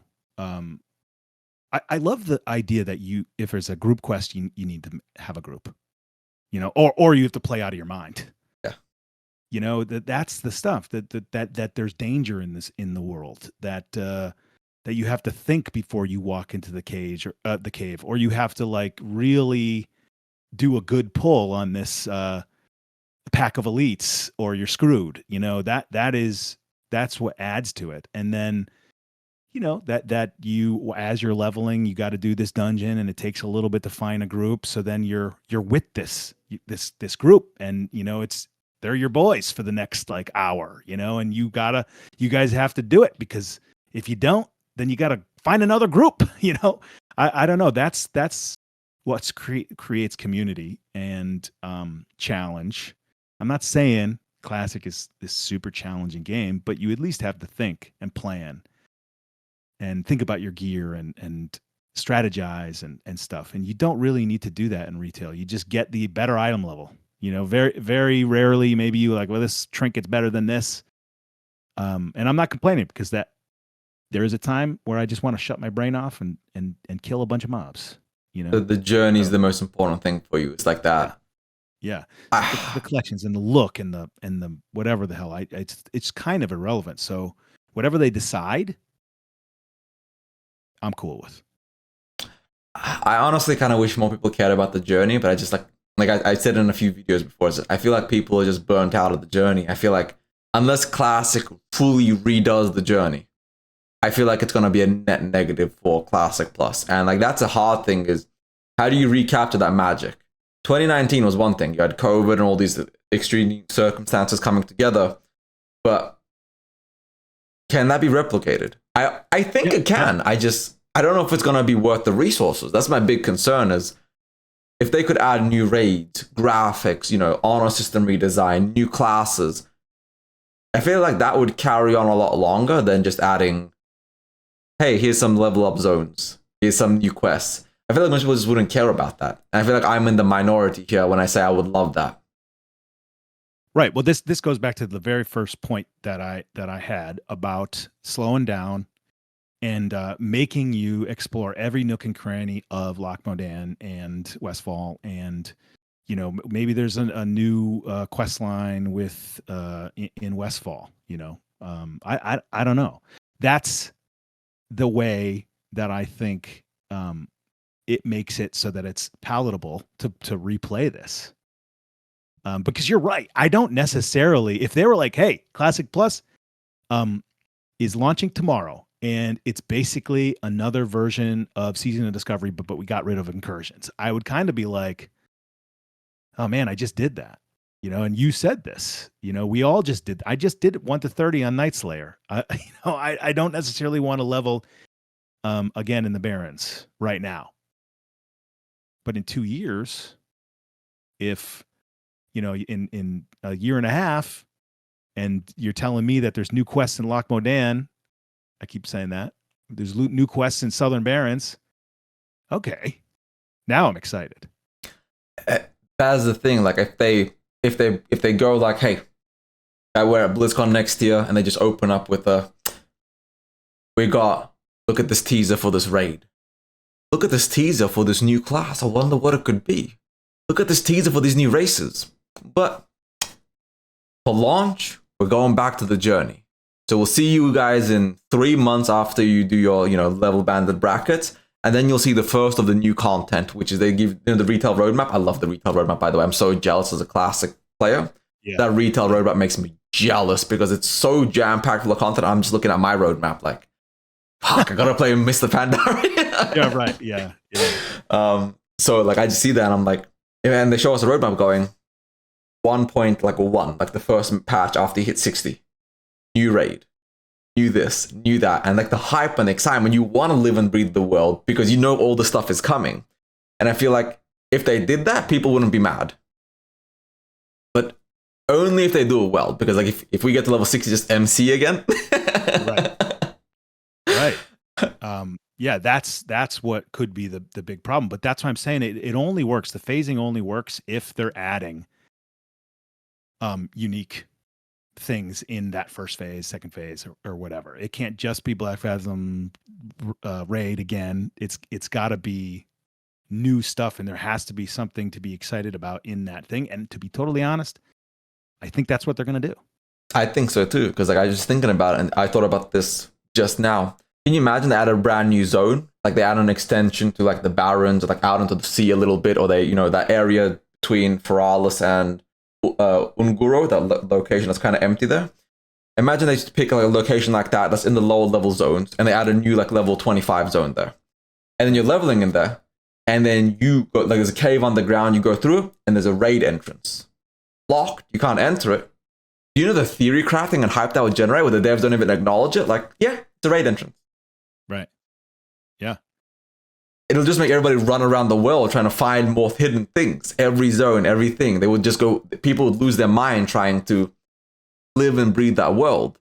Because you're right, like they got to give us a reason, and right now there isn't. There's zero reason to even care about the world. And we didn't mention this, but in Season of Discovery, at least the first 2 phases, the finding the new abilities was really fun and an extra thing for you to do, and that's what spiced up 1 through 25. We've done 1 through 25. We could do it in our sleep, but you also have to go into this cave that you never went into in wetlands to get this thing, as part of your journey. So that added to the spice of it, and that's what I think we need. We just need some more spices into this world that we love. And this next question is a kind of interesting one because I'm actually very curious. If after next BlizzCon, it's another season, not Classic Plus, season of Dragon, season of Magic, like they just call it something. Yep. Do you see yourself even getting invested, or do you just go like, I'll play it a bit and then I'll probably go back to retail, or I'll try it out. Like, do you see yourself getting super excited, or do you feel like if you hear the word season, it's immediately dampened? No, I didn't mind. I said I'm a season defender. I didn't mind the season part of it because I feel that every part of WoW is a season anyway. So I would be excited about it. I do think that there's a danger in us saying Classic Plus, right? There's a danger in both sides. We really want Classic Plus. Okay, so they say Blizzard makes Classic Plus, and they announce it at Blizzard, and they call it Classic Plus. There is unfortunately going to be so many people that look at the pet battles and go, that's not my Classic Plus, right? So they have one opportunity to do this Classic Plus, which is why I kind of feel like just don't call it that. No, I don't think they will. I think they're going to call it like Classic Azeroth Reborn, or some gimmicky name. But like, if I go to BlizzCon, because I'm going to be there in person, if I go to BlizzCon and I'm sitting there in the crowd and they go Classic Season of Magic, I'm gonna tweak out. Like, that's gonna piss me off. Like, I'll still play it, but like if they went Azeroth Reborn, Azeroth Untold, and they don't keep the season in it, that's Classic Plus. Everybody knows it's Classic Plus. It's just not called Classic Plus. Right. Yes. You know what? You're right.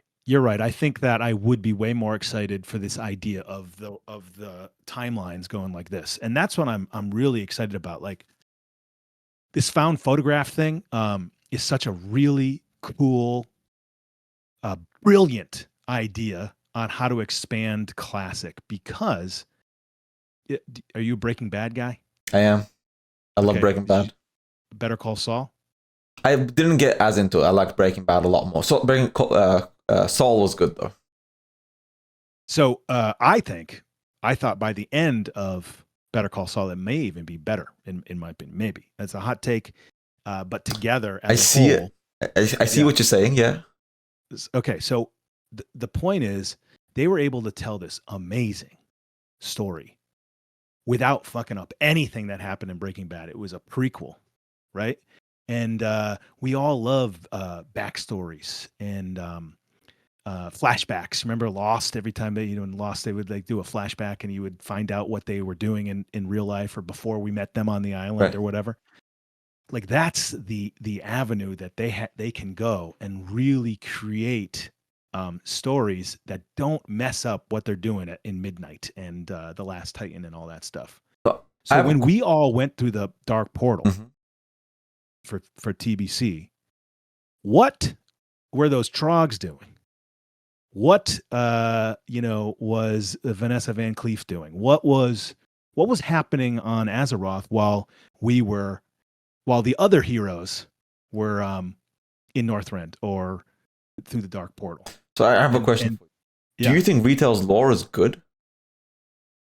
I think it's challenge. I enjoy a lot of it.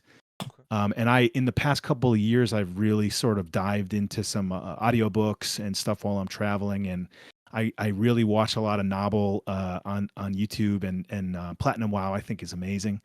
So I do watch a lot of it, and I do think it's good, but they have a challenging, they can never tell a story as good as a Breaking Bad, because unfortunately, a lot of the story is in text, in quest things, and they can't make the videos and the movies that they would need to really tell this really amazing story you're invested in. And also the time gating.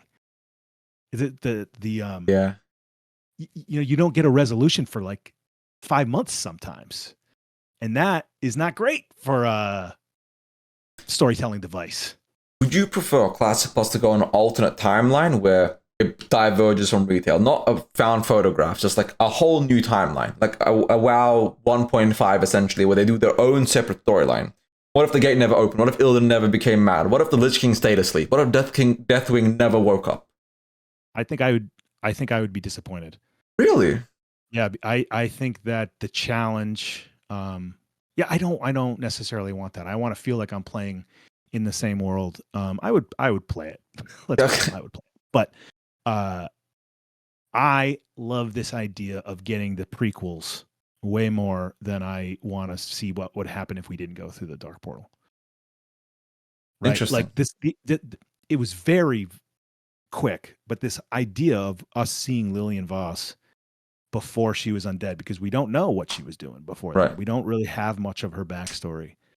What if in Classic Plus we were able to flesh out that backstory? See, it's kind of where I disagree with you. But like the first time on the show, I think I flat out think Retail has terrible writing, because Retail from the very beginning, Chris Metten said it a bunch of times, like the problem with writing an MMO story is you have to be inconsistent to make a good game. If you focus on just a story, the game will not always be good. Right. Yeah. Like I don't think it was him that said it. I forget who said it at Blizzard, but I remember a quote saying they wish they could have gone back and did TBC as a trilogy and Wrath as a trilogy. So 6 expansions for like 3 for TBC, 3 for Wrath. Because if you think about it, like it's incredibly well done, but it's 2 of the biggest characters of Warcraft effectively wasted in 4 years within the 2 of them. Yeah, I think about that all the time. You think about how important Arthas is, and he was dead, 4 years into the game, or 5 years, or whatever it was.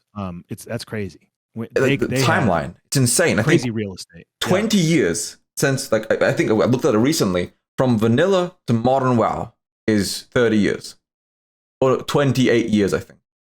And effectively, you were born during an apocalypse, and you're 28, and there's another apocalypse happening.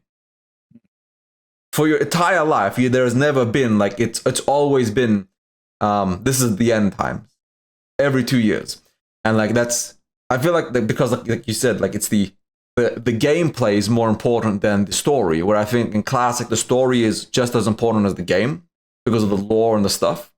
Right. I kind of feel like if they do an alternate timeline, we can still do TBC and Wrath, but without the inconsistencies of making Illidan lose his mind just to make him a big bad. Because that's one of Chris Metzen's, I don't remember where he said it, but he said that he hated that he did him as a villain, but they needed a big, iconic big bad, and they just made Illidan go mad.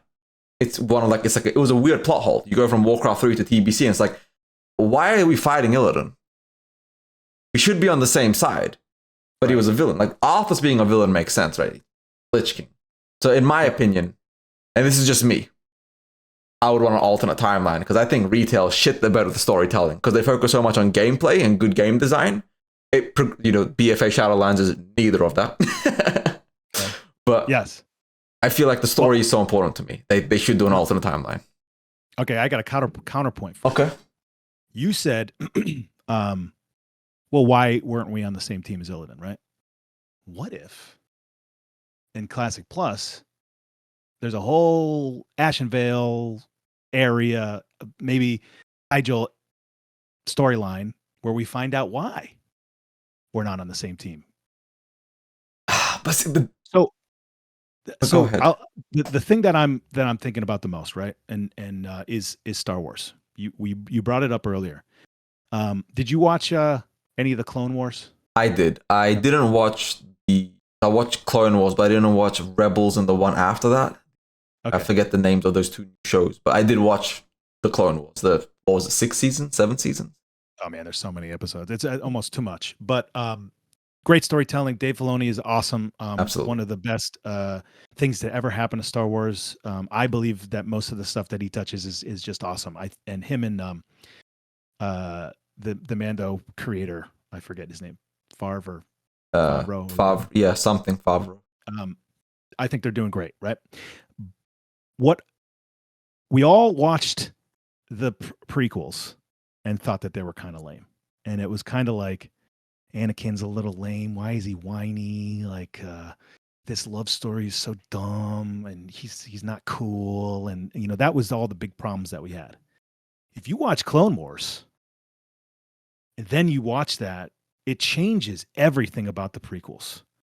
If you watch how badass Anakin is for 6 seasons of the Clone Wars, a lot of this bullshit that we hated makes so much more sense in the prequels. Okay, I see the cooking. I see now. So in my opinion, Clone Wars completely fixed all the bad things about the prequels, and now I love the prequels. And in the same way, Rebels and the Obi-Wan show added a lot to that period of time.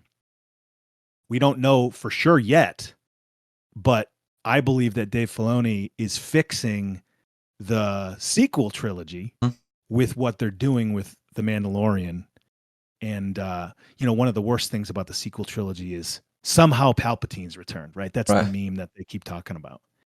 What I think we're seeing right now in The Mandalorian, which I love, is how Palpatine returned, right? They're fixing the biggest issue by telling that story in a really unique, interesting way that I love and can't wait to watch. Obviously this is subjective. I like Mandalorian. Some people don't, whatever. But in telling a prequel story, they are now making that kind of messed up, quick story even better. So that's what I would hope they could do with this, not other timeline, but these found photographs, is fleshing out maybe some of the weak parts of this storyline that we've gotten over the years. I didn't even think about it like that's actually. I was vehemently against it. Yes.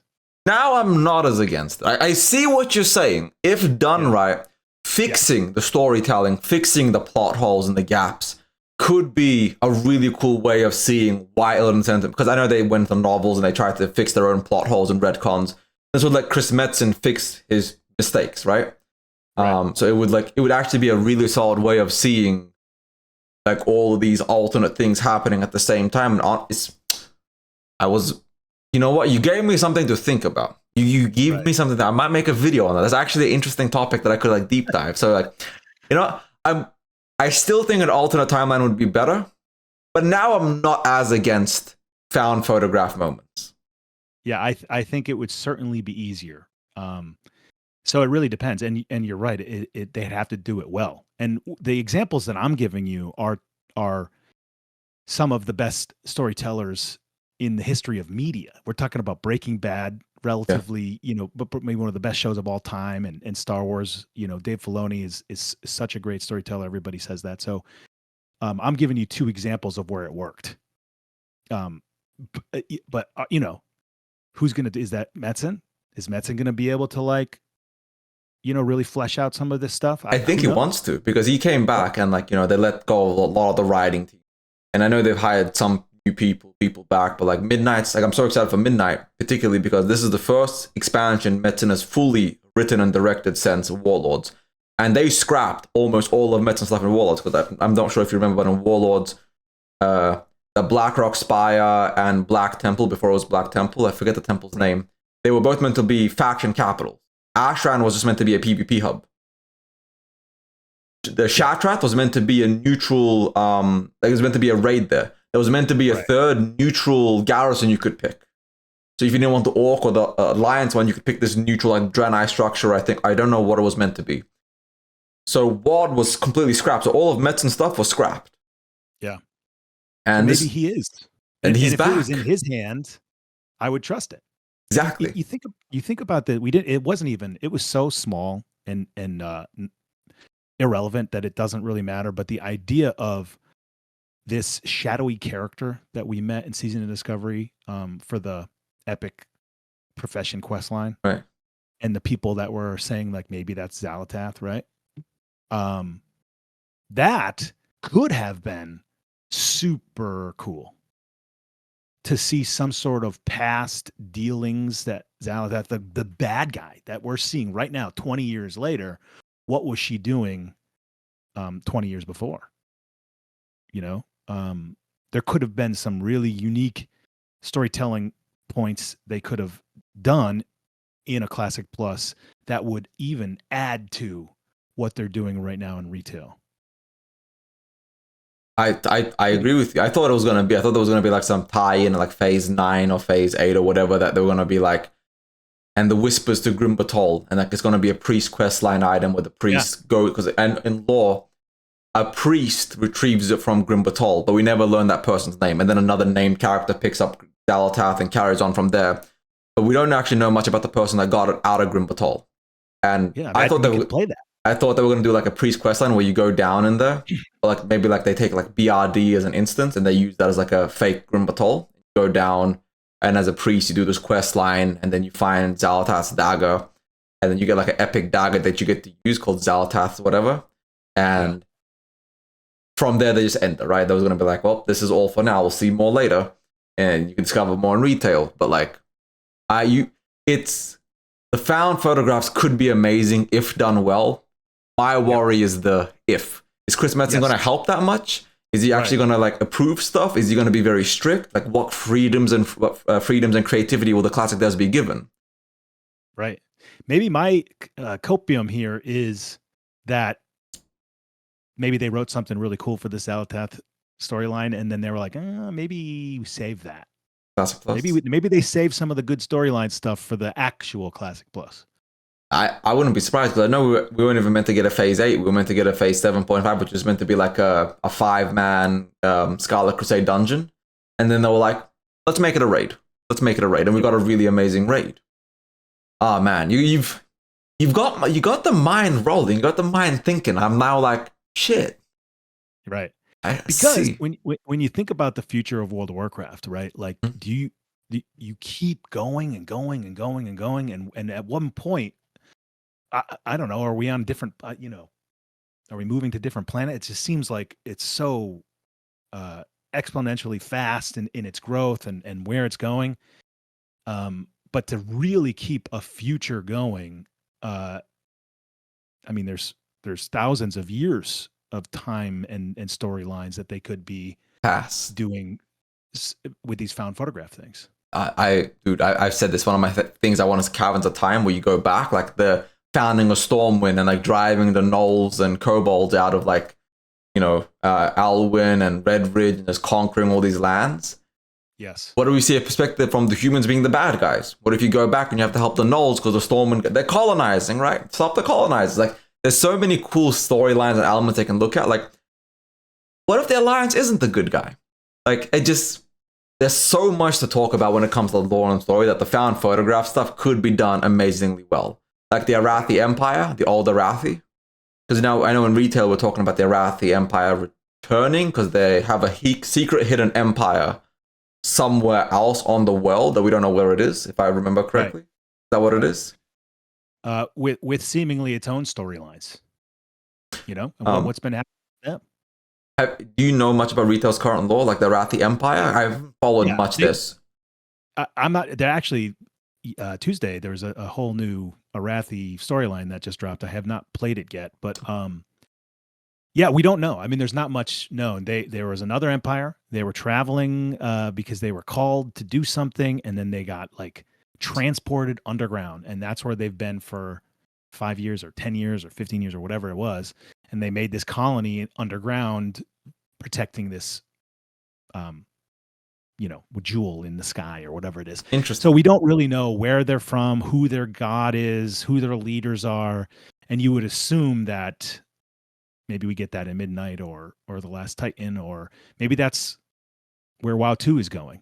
This other continent that this other part of the world, the other side of the world, like maybe there's a whole nother landmass there with the Arathi and other people. Who knows? That would be sick. That would be sick. I'm excited for Midnight. I really, really am. So that moves us on to the next topic. Yeah. Midnight WoW. And what are your thoughts on the War Within right now? And are you more excited for Midnight because of the War Within, or are you less excited? I'm excited. I don't really. I've always enjoyed the new expansions and sort of the story. I love delves, man. I love delves. I think they're so cool. Playing a tier 11 is just challenging enough for me. Being able to gear myself up crazy by myself is super fun, and like a really nice separate thing to me raiding in Classic, right? Raid in Classic with the boys, you get 35 people.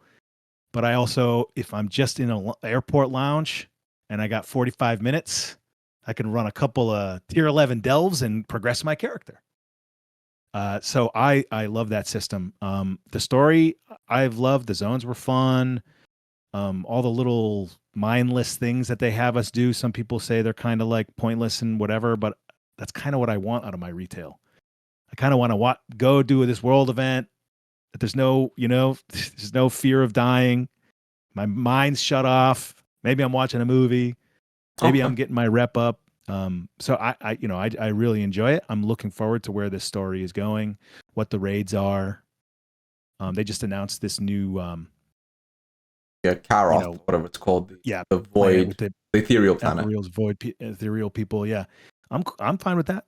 I loved dabbling into this Goblin land, which was pretty fun and unique, and really adds to the whole sort of lore and no pun intended deepness to the world. Apartments. They had apartments with couches. It was cool.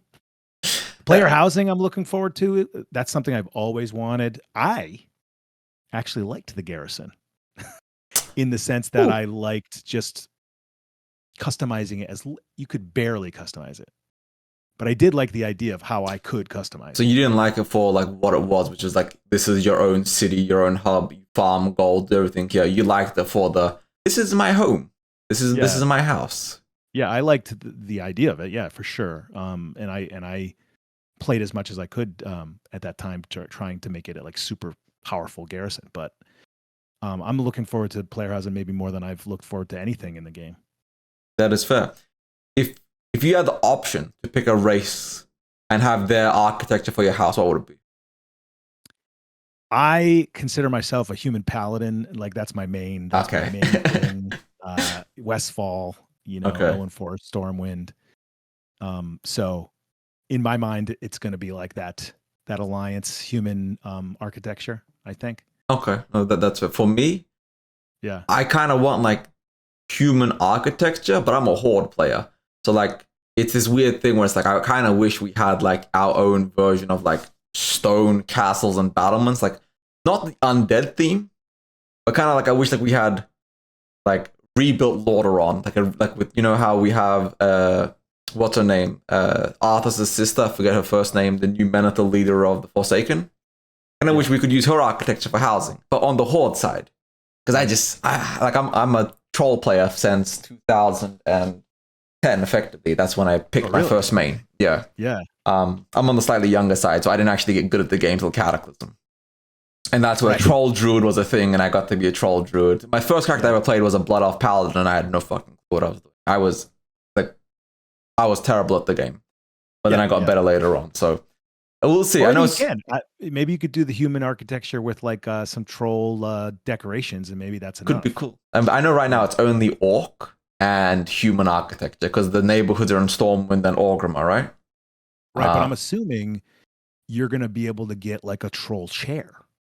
You know what I'm saying? Like you have to go do Zulaman, and if you do Zulaman, you get the throne. I'm making this up, by the way. Right, you get the throne of the leader or something to be put in your house. So then, what if running all the old troll things gets you a bunch of troll tables and chairs. That would You be could sick. put that in your alliance house. That would be really cool. I mean, I'm excited for the future of like Midnight. Midnight's got me excited about the lore because for the very first time in since it'll be almost 20 years because TBC came out in 2007. We're going back to the Ghostlands and Eversong and like I can't believe I'm forgetting the name of the capital of Silvermoon City. Yeah, they're redoing it.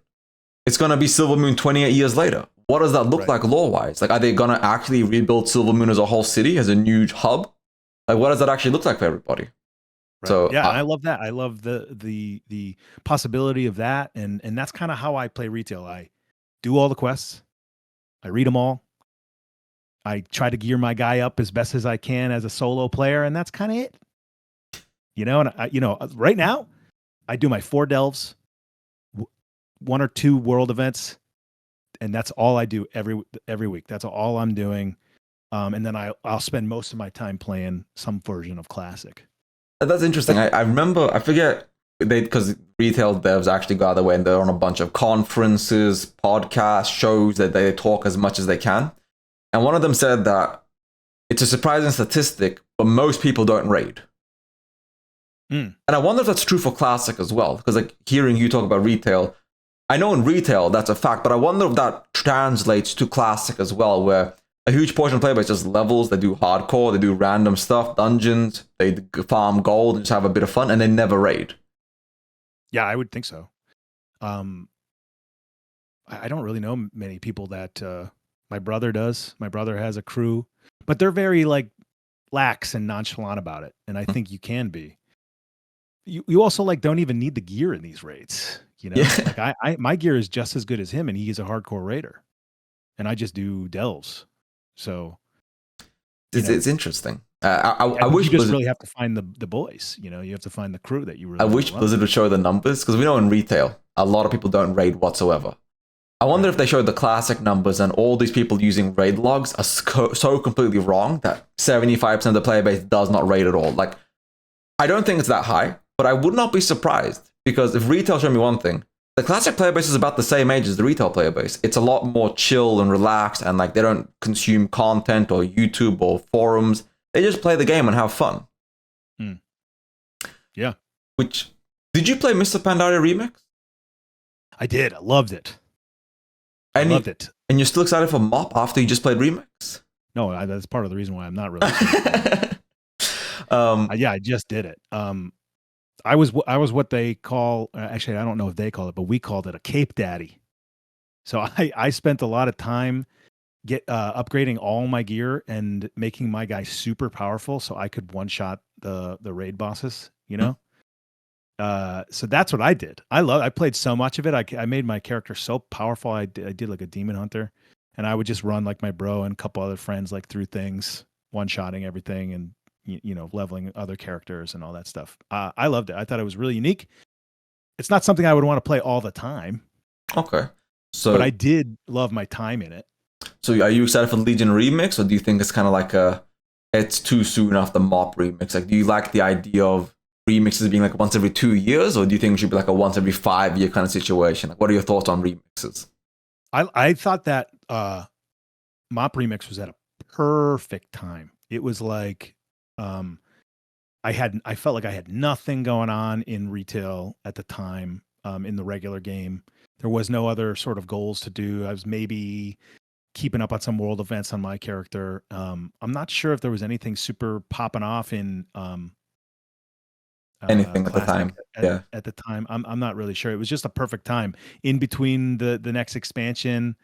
I think it ended a couple weeks before the pre-patch of the expansion or something like that. It was just a perfect time. So if Legion Remix comes out at a good time, I'll play the shit out of it for sure. Okay, it depends. I mean, if it came out tomorrow, I maybe I wouldn't, because I'm kind of like locked into going hard with Mop for a little bit, with at least getting my character leveled up and ready for raid and stuff. No, that's fair. And what are your thoughts on like the new Town of Salem game mode, the one that got announced? Like I'm not sure if it's a Town of Salem game mode, but it's kind of like the game mode team, because they made Plunderstorm, they made Remix, and now they're making this new game mode where it was set in Duskwood, so I'm assuming it's like Town of Salem or Among Us, or like, like somebody's the werewolf. You got to find them before they win by killing everybody else. Do you think that's a good usage of the devs' time to make these little gimmicky game modes, or do you think they should not really waste their time doing that? I would guess that it's actually probably very important for the future and growth of the game. I played Polar Storm a little bit. I was pretty bad at it. I got some of the outfits or whatever. But I certainly wasn't the guy who was raving about Plunderstorm. However, I think that those kind of game modes might be a way to bring in some people that sort of said that they would never want to play WoW. I think Czar, we talked about this a lot. I think it would have been really great if Plunderstorm was like a free to play situation, because I'm sure a lot of gamers would have given it a shot if they didn't have to pay for the I agree with that. or whatever. If it was a separate standalone game mode, I think they could have actually carved a really solid niche out of that. I think if they made it a free to play game mode, like every month there's a new season, get some new cosmetics, I think people would have loved that. I think it would have actually done really well. But you are right that just as a standalone WoW, just as part of WoW, it wasn't the greatest thing. It was at best like a weekend gimmick that everybody moved on from pretty fast. Yeah, I mean, I assume that the goal for something like that is to entice the battle royale people to give it a shot and then be like, this isn't a unique world. Maybe I'll try WoW, like these 22-year-old whippersnappers who are, playing Fortnite. Yeah. Maybe they'll give World of Warcraft, which is an ancient game, a shot. That's what I think that the benefit of some of these unique game modes can be is getting the next generation into the idea of World of Warcraft. Maybe I'm wrong. No, I actually agree with you. This is the next question is, do you think they should be making Classic Plus or WoW 2.0? Because I know after the last Titan, Chris Metzen has said that 14.0 is meant to kind of be like a restructuring to bring WoW forward to the modern age. Do you think Classic Plus and or 14.0, so after the last Titan, should be made for a younger generation to make WoW a more modernized game? Or do you think they should keep making WoW for its current player base? Tough question. I've thought about this a lot. You can separate them as well. You can talk about both or one or the other, whichever one. Yeah.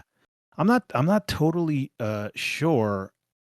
I do believe that there is a problem with the new player experience in retail.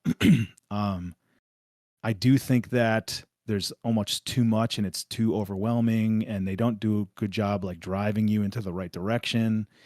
I don't think that, I'm not saying they're bad developers. I just think that they have this gigantic Titanic ship that they're trying to steer, and it's difficult, even if they see the iceberg. But I think that this lore walking thing that they just added is a step in the right direction, because I feel like I've always thought that they should spend some time revamping the leveling experience for a new player. And the way that you do that is you experience the really important moments of lore, and you tell a congruent, timely story of how we got to where we're at. So like, what if 1 through 20 was the Arthas story somehow, and 20 through 40 was, I don't know, Deathwing or whatever it is, right? Or these just, these important story. I see what you're saying. Like a 1 to 60 or 1 to 70 is essentially just the level 1 to 10 is vanilla. Here's some questing, Alwyn or whatever. Then 10 to 20 TBC, very quick line, like 20, 30 quests, and 20, 30 quests of each different expansion just immediately catch you up.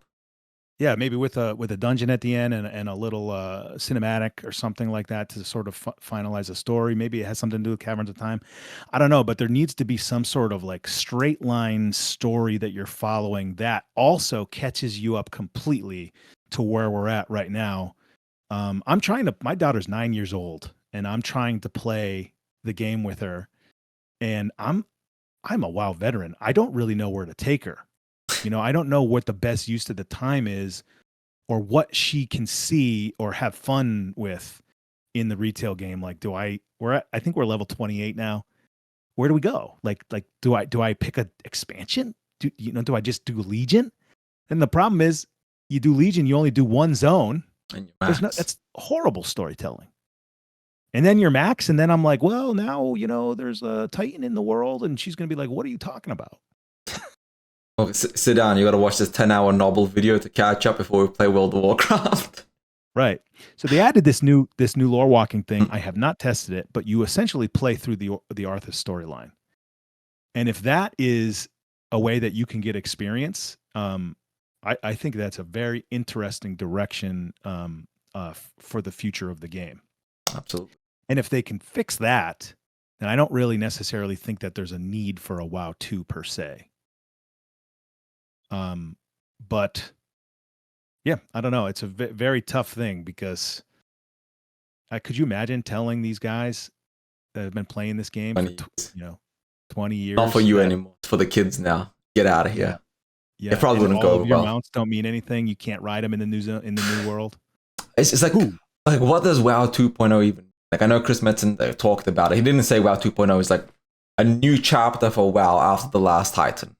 And he's talked about 17.0, so he's got expansions planned out the wazoo. Like, it's just all these plans.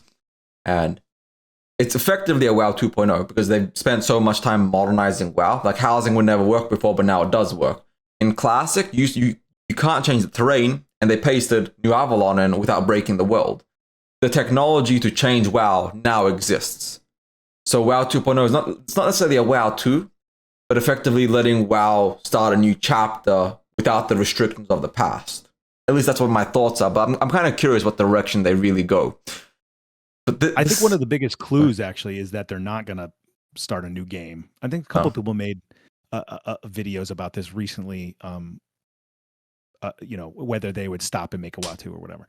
I think the player housing is a clue that they're clearly not going to do that. No, absolutely not. They're not adding this gigantic thing in with all this old world stuff and new achievements and things that you can build just to end the game in 2-3 years or whatever. No way. No way. It's definitely a WoW 2.0. I'm curious what Metzen's 2.0 is. Is he just effectively gonna do like another Cataclysm? And like, this is the new 1 to 60 for everybody. This is how you level and experience the whole retold story time.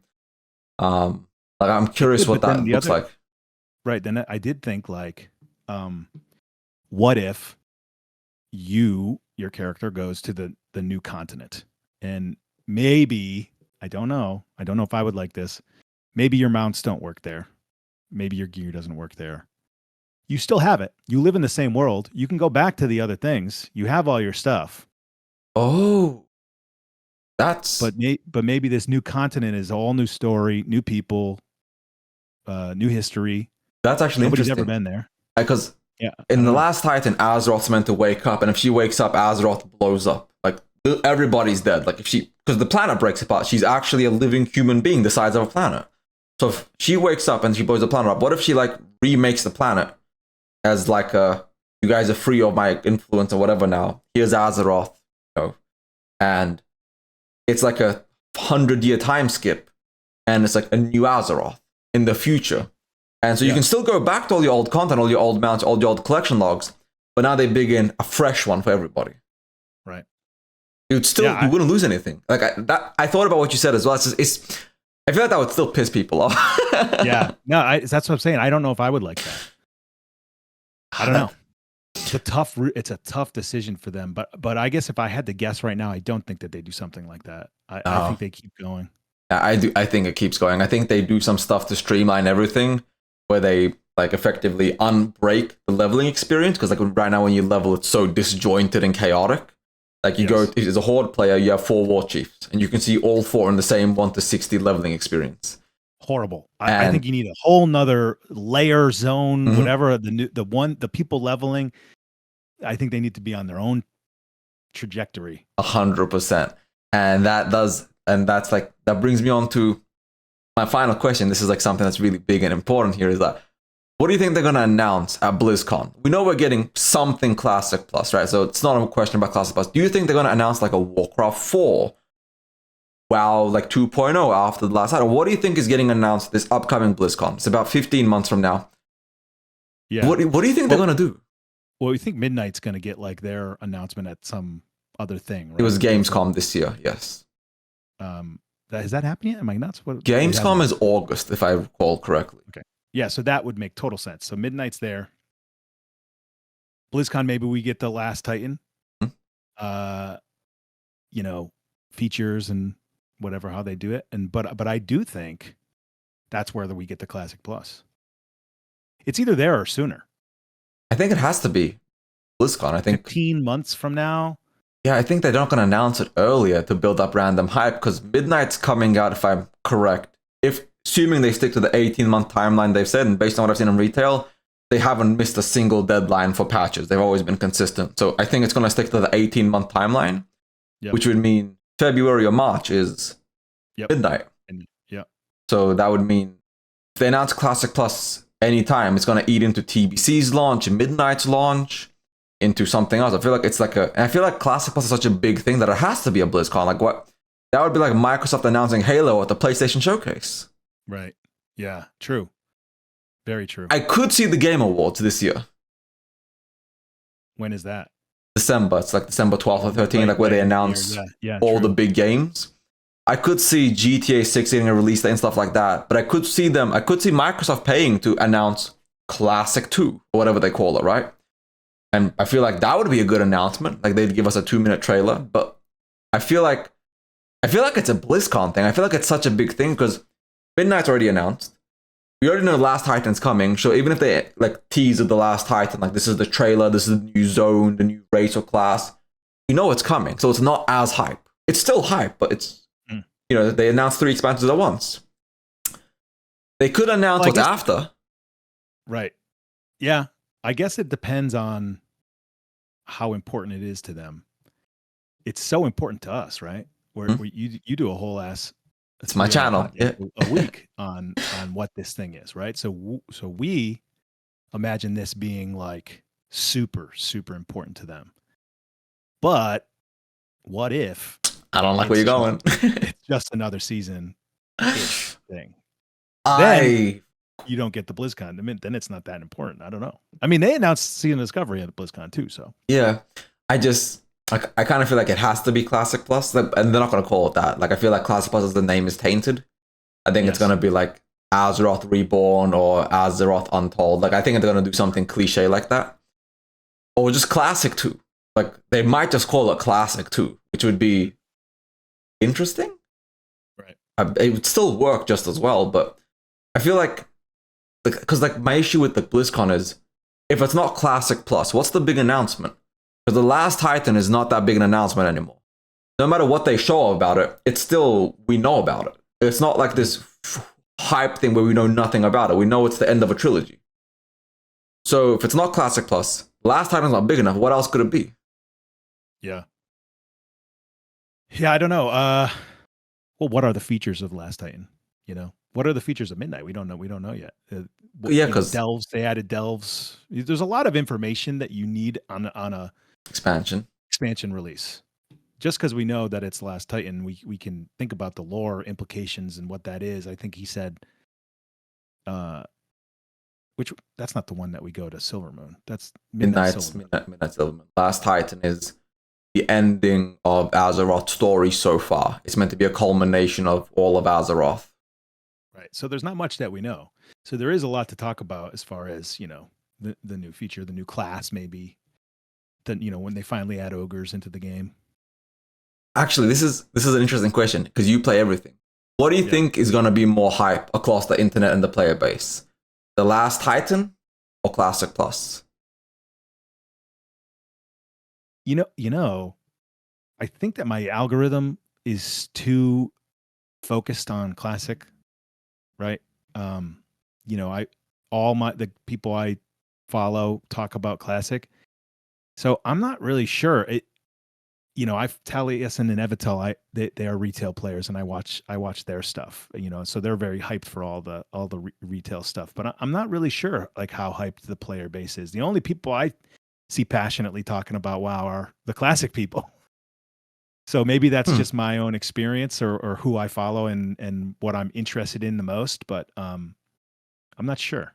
I tell you, it's not dead, but retail actually has more views than classic right now by a factor of like 4-1. Retail has more people watching it than classic does on Twitch and stuff. Or Twitch is more classic, but YouTube is definitely more retail. I can comfortably say that. I watch, for sure. Like the Comeback Kids, I'm not sure if you remember them. They were big SoD creators. They doubled or tripled their views going to midnight. To retail. And most people that go to retail get way more views because retail player base isn't as hateful. So in classic, if you're a mop creator, you only really get the mop views. If you're a SoD creator, you only get the SoD views. If you're an error creator, you only really get the error views. You might have the occasional outlier, but in retail, if you're a lore creator, PvPers, the Mythic Plus, the Mythic Raiders, the regular players, everybody will check it out. If you're a gathering channel or an achievement channel, people will still check it out. It's like there's not that much hatred towards the other, or not necessarily hatred is not the right word, but that much disregard to creators of different types over on retail. You cover the news, you get a lot of views. If I was to cover mop news, I might get some views, but probably not. So it's like this separation of classic, whereas retail is unified. If classic was unified, I think there might be more views on classic, but I know retail is unified. I can see what retail views get. So if we're just basing it off of YouTube, retail is definitely way more popular. If we're basing it off of Twitch, classic's more popular. But classic's reliant on big creators. If you look at classic, it's big creators, retail, small classic creators at the bottom. So it's this big gap. It's not really like a one-to-one kind of situation either. Yeah, there's only a few Twitch people that I follow that still kind of do retail PvP, and it's mostly, the classic people. Which, by the way, I'm surprised a lot of people aren't doing this front two. I was a little disappointed today. My Zaryu and Guzu aren't doing. Those are my favorite guys. They're not really doing this front two right now. This launch, but a lot of them are burnt out. Like, wow, I mean, classic. It's like It's how hard they went. It's the issue is like as a content creator, you have to keep trying to make fun content, and I know a lot of classic creators are struggling. It's very much they make daily videos. Right? If you're not making daily videos, it's not as bad. If it's not a full-time job, it's not a big deal. If WoW is your full-time job, classic particularly, it is a bad time to be a classic creator. Yeah. So that's why they're playing League of Legends. That's why they're playing old school RuneScape. Like none of them are playing classic right now because the only content is mop beta, error raiding, which is Blackwing Lair, MC, AQ40, or SoD, which is ending. They were loving SoD. They were pumping SoD raids. They're not doing it anymore because it's limiting. As a creator, classic is exhausted, I guess would be the best way to put it. For the player base, not as much because there's so many ways to play, so you're not as limited. But as a creator, it sucks to say, but it is.